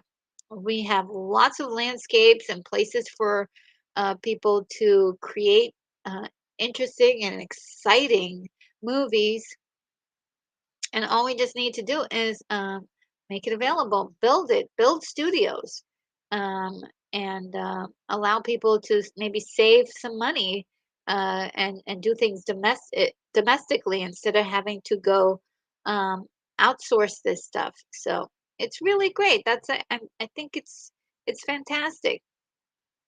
And this is also great for smaller um, filmmakers to be able to have some options on where to go. Uh, and William Blake Hall says William Hamilton starred in the series Beauty and the Beast, often a damsel in distress, but also very capable on her own. Yes, I do remember that series with her, and she was, um, yeah, again, very feminine, very. Um, much a lot in trouble, but yeah, she could do things on her own. Um, and the love story was really the thing that was uh, the most compelling part of that show, which I think a lot of shows don't want to focus on love anymore. They want to. I don't know what they're focusing on. They don't want to focus on love anymore. Um, and Let's see. Beauty and the Beast featured a lot of George R. R. Martin's writing. Really? I didn't know that. Um, and Linda Hamilton and Tommy Lee Jones in the Black Moon Rising. Now that's a movie that I need to see. Can you believe I have not seen it? But I have seen a lot of talk about it. So I'm gonna write that down. Um,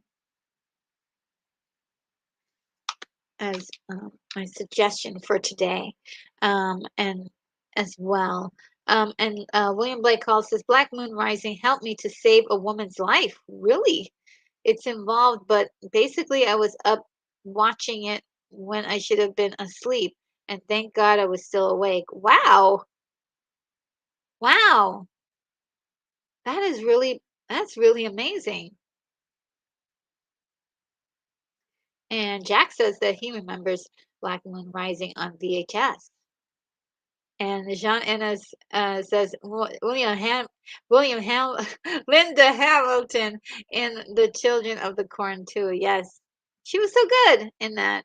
Um, and she was really good. And Laura Todd says there can only be one. Yes, the Highlander. The Highlander. What a movie. What a movie. What music that came from that movie. It was incredible. Jackson's Highlander, there should have only been one movie, and that's it. Yes. I agree. I agree. But the TV show wasn't terrible. But some of the other movies were like, what? What's happening? Just didn't feel like they were the right thing to do. But I appreciate the effort of in trying to continue the franchise however possible. Um, I always appreciate filmmaking in any form that I could get it to be very honest. But yeah, one movie would have been fine. It was truly amazing. Sean, and that's the problem with Hollywood is that they usually bring their production staff rather than hire locals. But Georgia has become huge. Toronto and Vancouver have become players. Yeah, I mean, and maybe some of these places, some of these actors and actresses may decide that they just want to settle down in these areas. Also, most of the people from Hollywood are from somewhere else. Okay, they're not all from Hollywood. They go there to find success. And to make contacts. So if they can do the same thing here or wherever they are in the world, like a place like Georgia or Toronto, Vancouver, this means that they have more options, at their fingertips. Local actors have more access to these opportunities, so and opportunities to even work in Hollywood. So I think it's a good thing. Yeah, I definitely do. Um, Definitely do. And Unicorn, Rampant City says Highlander changed my visions. Wow. And Laura Todd says I love Linda. Me too. She's just really great. There was a Christmas movie that she did that I just loved. Um, and she was great. And then there was one line in it that was reminiscent of Terminator. It's really great. Um, Laura Todd says, "I served with a woman that has her T2 splitting image." Really? Wow. Very cool. Very cool. Um, I mean that was her T. Did I say that properly? I said has. I served with a woman that was her T2 splitting image. Um, and Unicorn Rampage says Highlander is probably my favorite movie of all time. Really, if I'm not going to get into the artsy stuff. Wow, wow, that is really cool.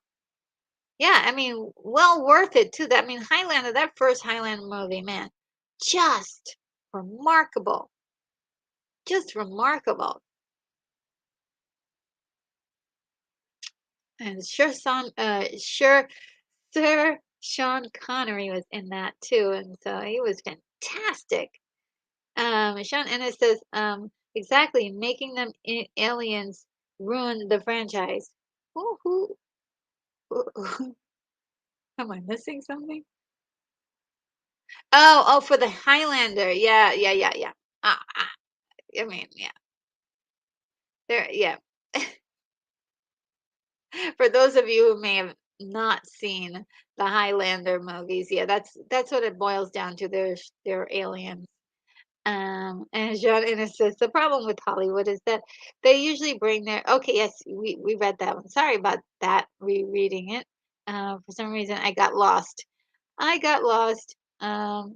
Linda um Lance Chafin says Linda and Pierce Brosnan were in Dante's Peak. Yes, yes, a great thrill ride.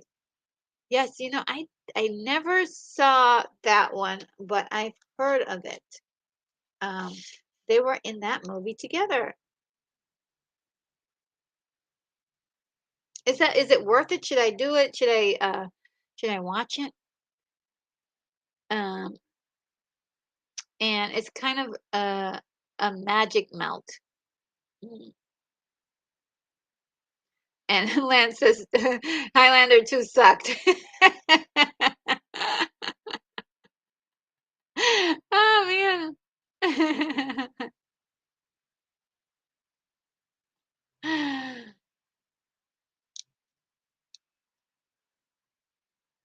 Oh, and William is sharing his story.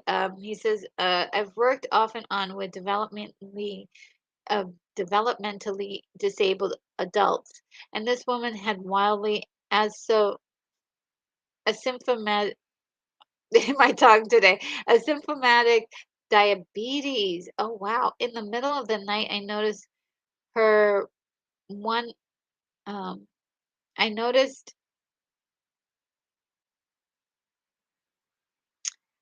her bedroom floor and called 911. Oh wow! Okay, wow, you're a hero. Thank you for doing that. That's incredible. Save that woman's life. Um,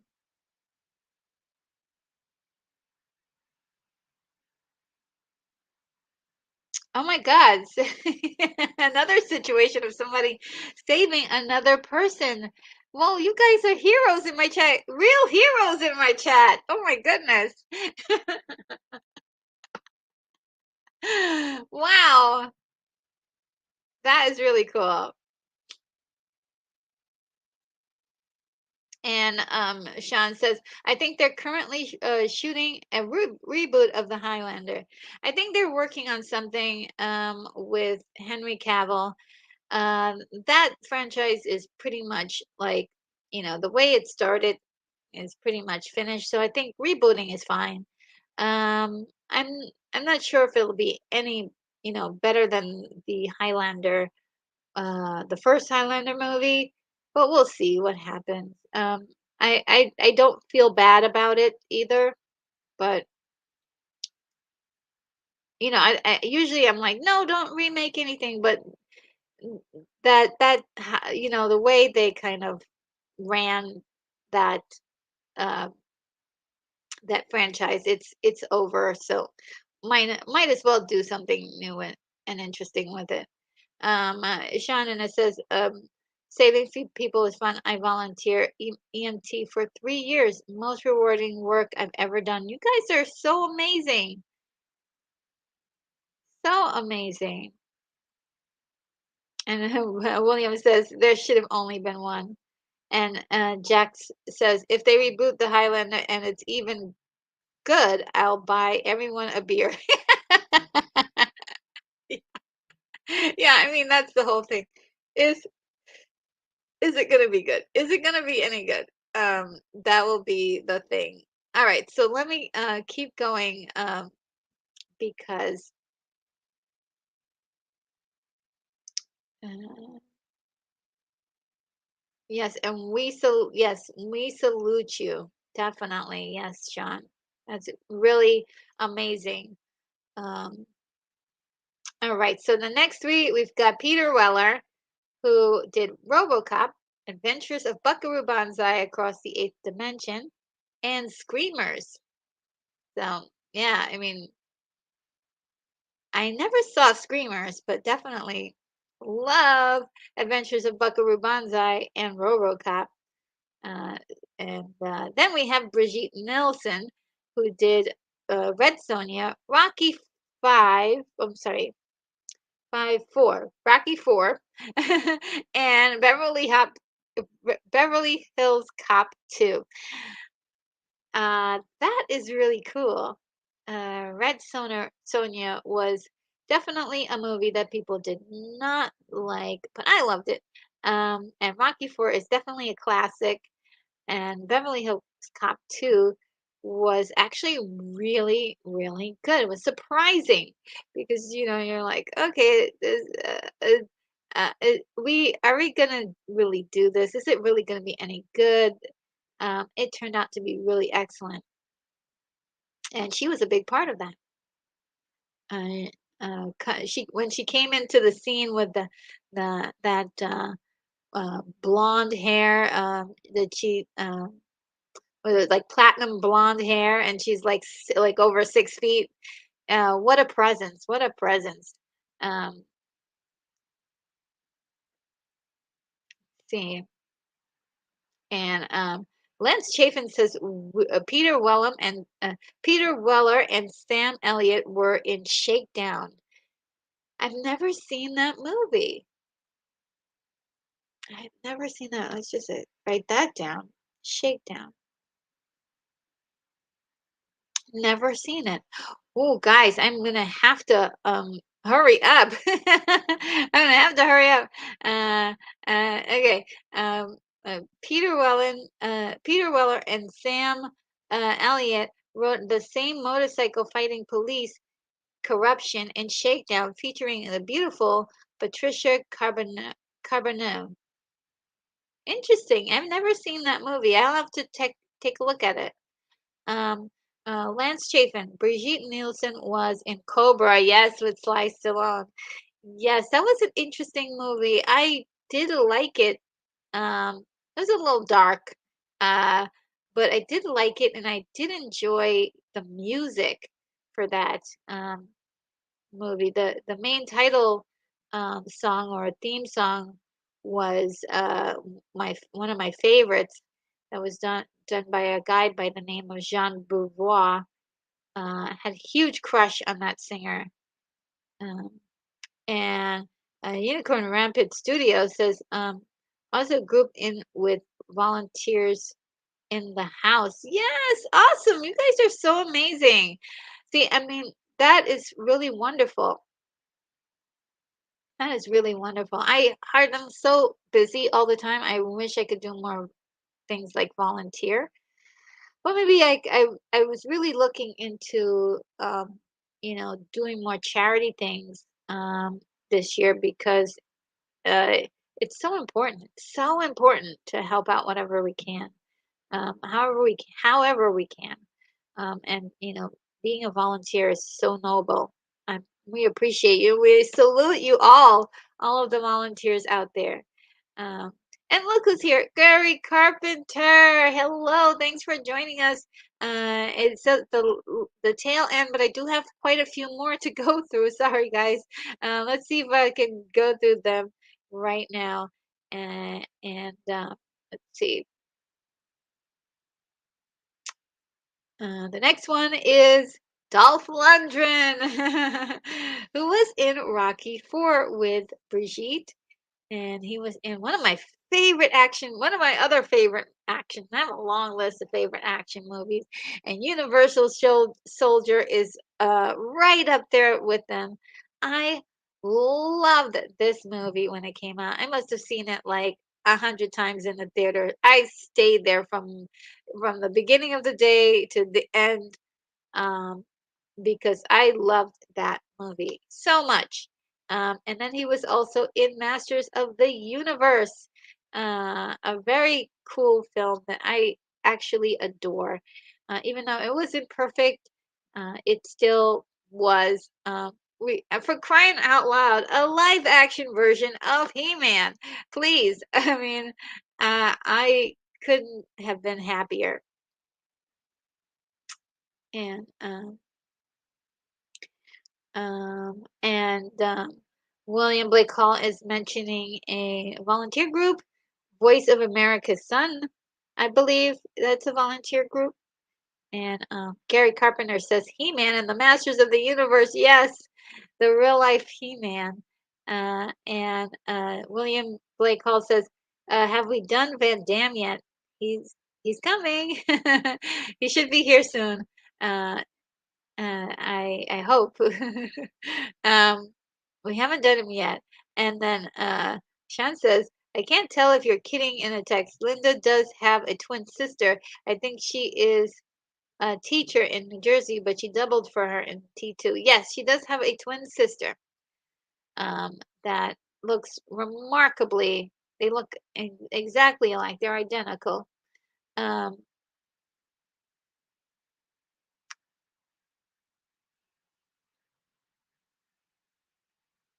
and William Blake Cole says, "No, Voice of America's Sons is a song at the end of Cobra." Oh, That was not the song that I was talking about.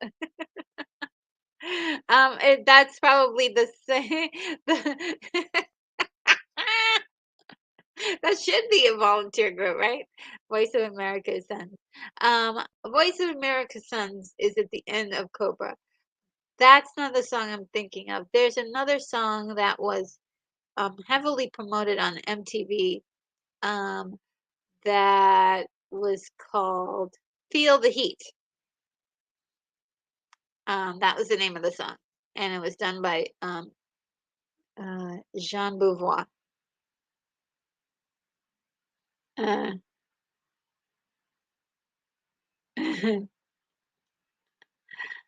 um, what else do we have here? Sorry about that. I got that wrong.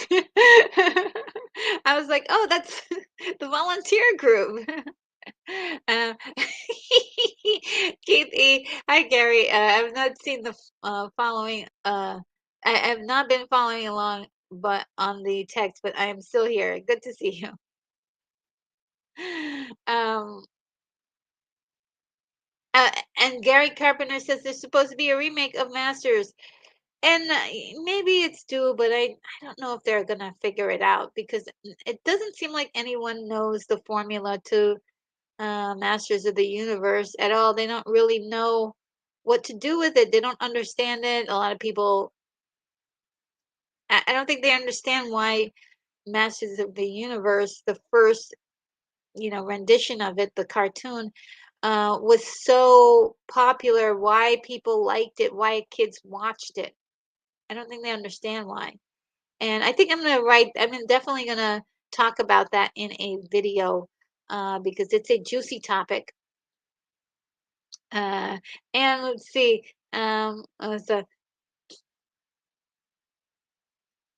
oh, I now this is like something between the two of the the guys. Okay, and yeah, and so let's see. Where am I? Oh, oh goodness, I am far off. Okay, let's see if I can catch up. All right, next group. We've got Tom Cruise, guys. Who was in Top Gun, Mission Impossible, and Jack Reacher. And that's just a short list of his work. He's done a lot more, a lot more. Of course, we all know about Maverick, Top Gun Maverick, which was released this year. And we also um, have the entire Mission Impossible franchise of all those films and tons of others. And then we have Wings Hauser, who's not really a famous action star, but he did do quite a few action movies in the B movie hemisphere. And we've got Beastmaster 2, the through the portal of time, which was where he played like a villain, No Safe Haven, and L.A. Bounty. So yeah, he's like known for playing bad guys too. But he was very impressionable in a lot of the movies that he did. So yes, guys, that is, let me see, Tom Cruise, and then one more, uh, Roddy Piper, which you guys reminded me he was not on the first list that I came up with. He was in Carpenter's They Live, Hell Comes to Frogtown, which is a movie I have on my list to watch that you guys have said over and over. Watch this film, RNG, for crying out loud. And I am going to watch it. And also, there was a movie called Jungle Ground, which he did, and maybe quite a few other movies in which he was in. Um, Let me see what you guys think about all of this.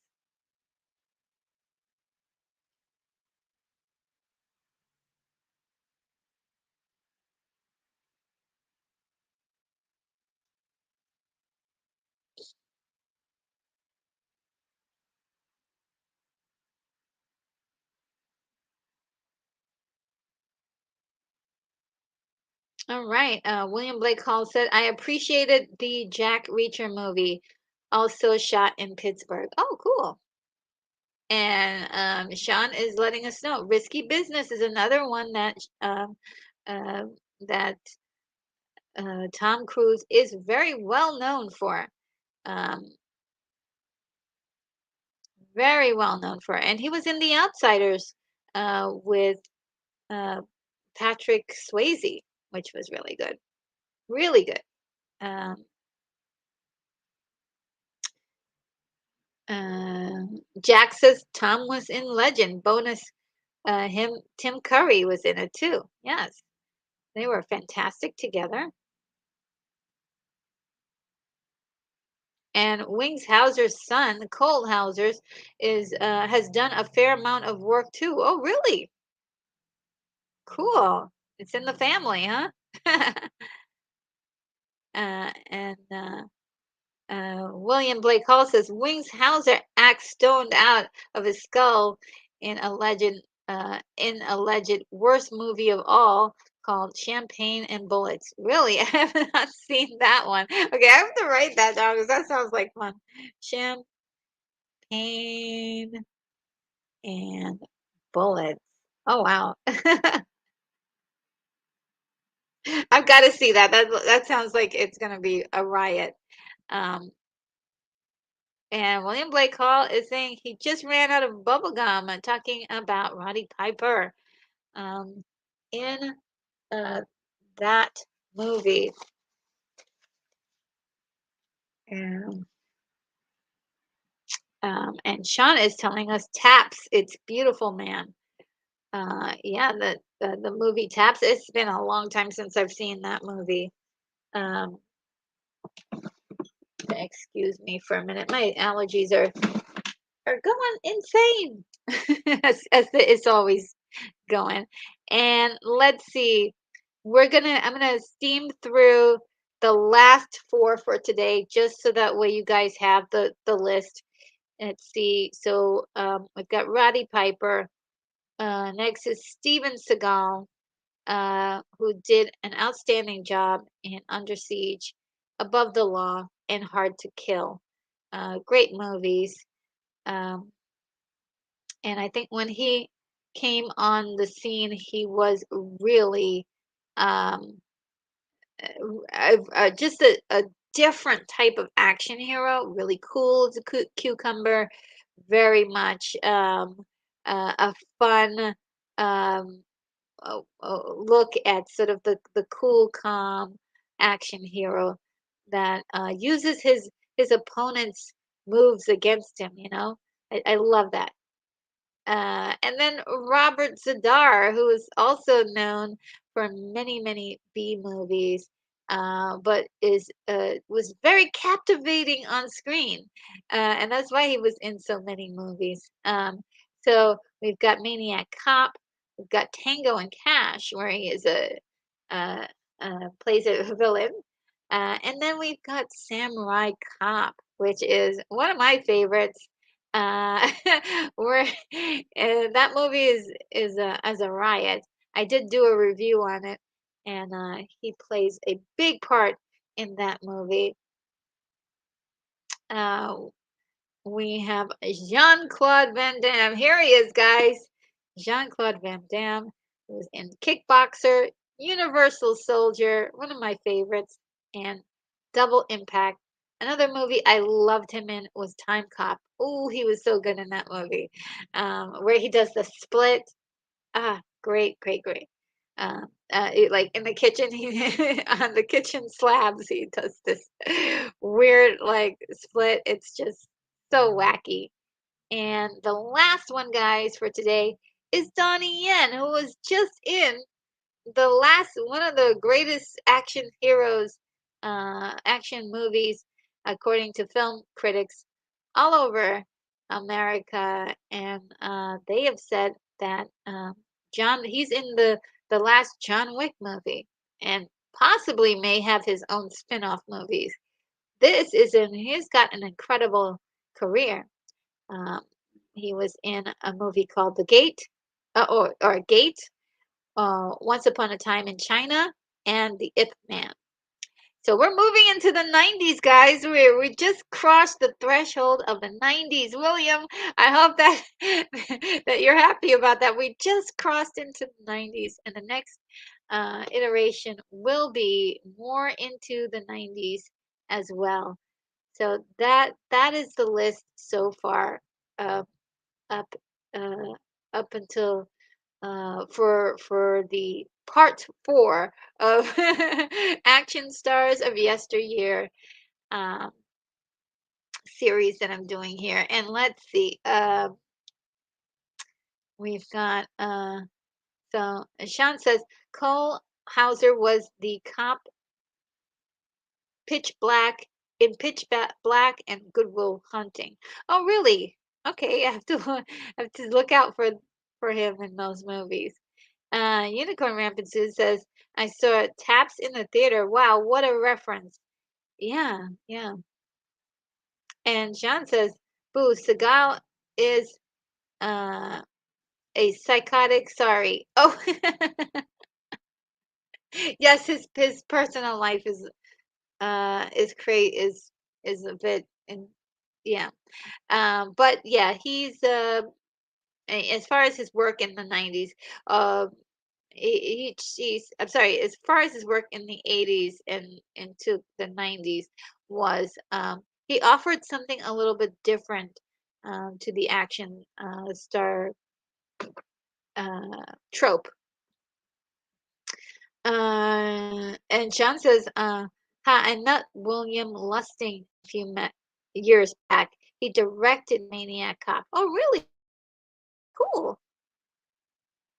Really cool. And Lord Top says, gotta run. Have a great night, everyone. Well, have a great night, Lord Top. Thank you for being here. And I hope to see you in one of the streams happening this weekend. Have a great one. And William says, I liked Van Damme and Sudden Death, another thriller shot in Pittsburgh. Wow, seeing a pattern? Okay, all of the great action movies are happening in Pittsburgh. Everybody, just pack your bags. Um, let's see. Sean Ennis says, William Blake calls it's subtle, but I'm seeing something about Pittsburgh. And Sean Ennis says, true. Seagal brought Aikido to the cinema. Yes, yes, yes. He did bring that to cinema. I mean, I'm trying to. I know that his personal life is uh is controversial and is much to come to talk about, but I don't care about that on my channel. I just want to see. I just want to remember how things used to be. It's a little wild, uh, but I just want to remember the days when I thought that he was really cool. William Blake Hall. I like the Van Damme movie Hard Target, John Woo's first action movie, mainly because I had a crush on the actress Yancy Butler. Oh, really? I I don't remember Hard Target. I better write that down. Hard Target.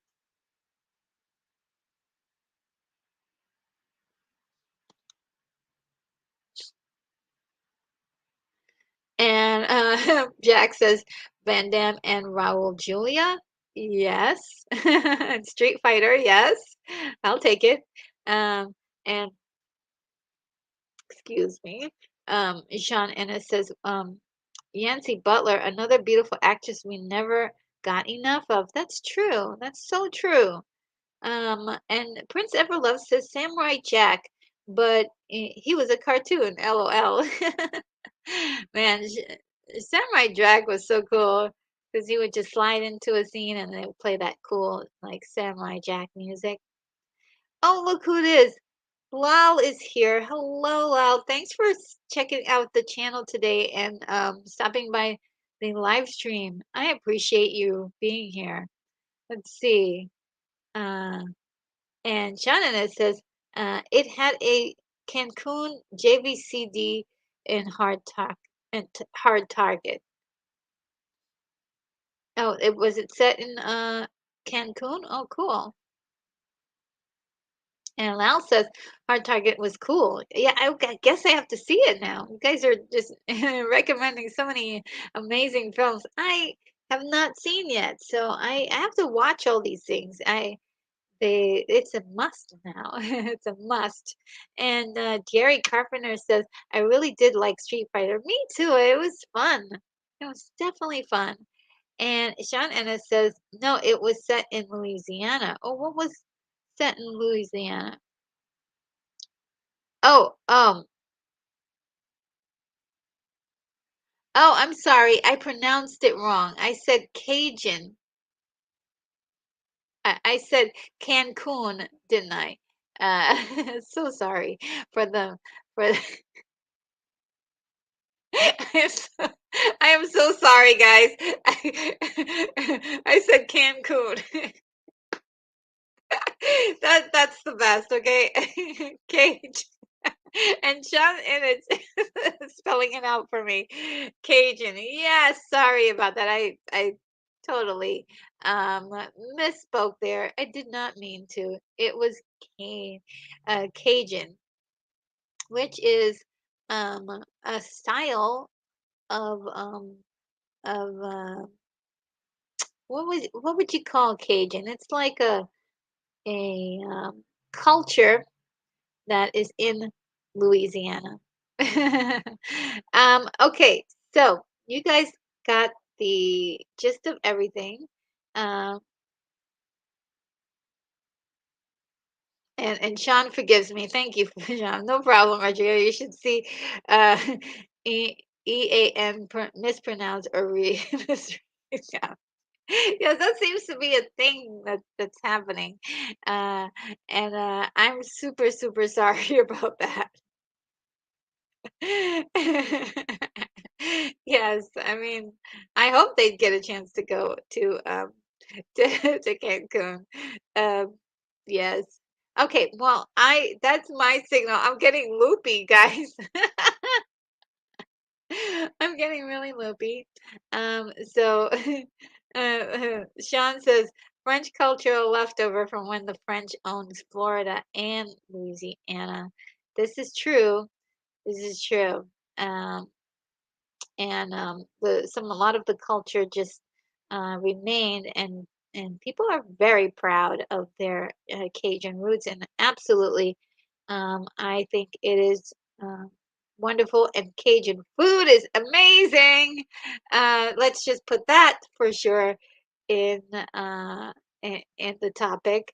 Um, and Sean, and it says French cultural left. Yeah. Oh gosh, I thought I hit something else. And Gary Carpenter says, Sean, I'm the same way about trying to pronounce some words. Yeah, some of the words are hard, and I'm definitely fighting too much Benadryl. Sean says, perhaps. It's just the allergies are super attacking me at the moment, and um, I handle a lot of things by laughing at them. Probably not always appropriate, but I have to say that it's more fun to laugh at your problems than to brood about them. In my opinion, that doesn't work for everyone. It's the Acadian culture moved forcibly forceful. See, look, this is the word forcefully, and I said forcibly. You see that is it's it is the Acadian culture moved forcibly Canada to New Orleans. Um, and Sean says, I've said some in my past. I just don't host a show like RNG does. Oh, I didn't know that. And Jack says, gotta go. Have a good night. Well, have a good night to you as well, Jack. You are so awesome. Love seeing you in the chat. And have a great night. Have a great weekend. Hope to see you tomorrow if you can make it. Oh, look who's here. Winter Soldier's here. Good to see Donnie Yen in John Wick 4. Yes, and from what I heard, he has a huge part in it and possibly a spin-off movie. So this is wonderful for him. And it's just so wild that he's playing yet another blind character. But who cares? It's Donnie Yen, and he's fantastic. He is fantastic. And uh, uh, Gary Carpenter says, I would love to know some French culture. I think everybody does. That's why it's like, one of the most universal um, languages, and people just love lots of things from the French. And Jack says before he goes, he wants to say, forgot to say, watch Rob Roy. Definitely, it's on my list. I've got to watch it. You know, yeah, and gotta watch Rob Roy. Um, and Lal says Donnie Yen rocks. And Arena Gordon Rambutu says Roger that. Okay, so we've come to the end of the night, guys. Thank you so much. I'm so happy that you're here, and that you spent this time with me. I have to rush off right now, but big hugs to every single one of you, and I will. Um, let me see what I'm doing here. Yes, and I am going to play our closing video, where you will be able to say goodnight to each other. Say goodbye to the friends that we have, and the ones that we made tonight. And if you have any last messages for me as well, thank you so much. I'm going to give everyone a big hug. You guys are so awesome to me. And I will see you in my next video. So without further ado, I bid you adieu. And see you in the next video.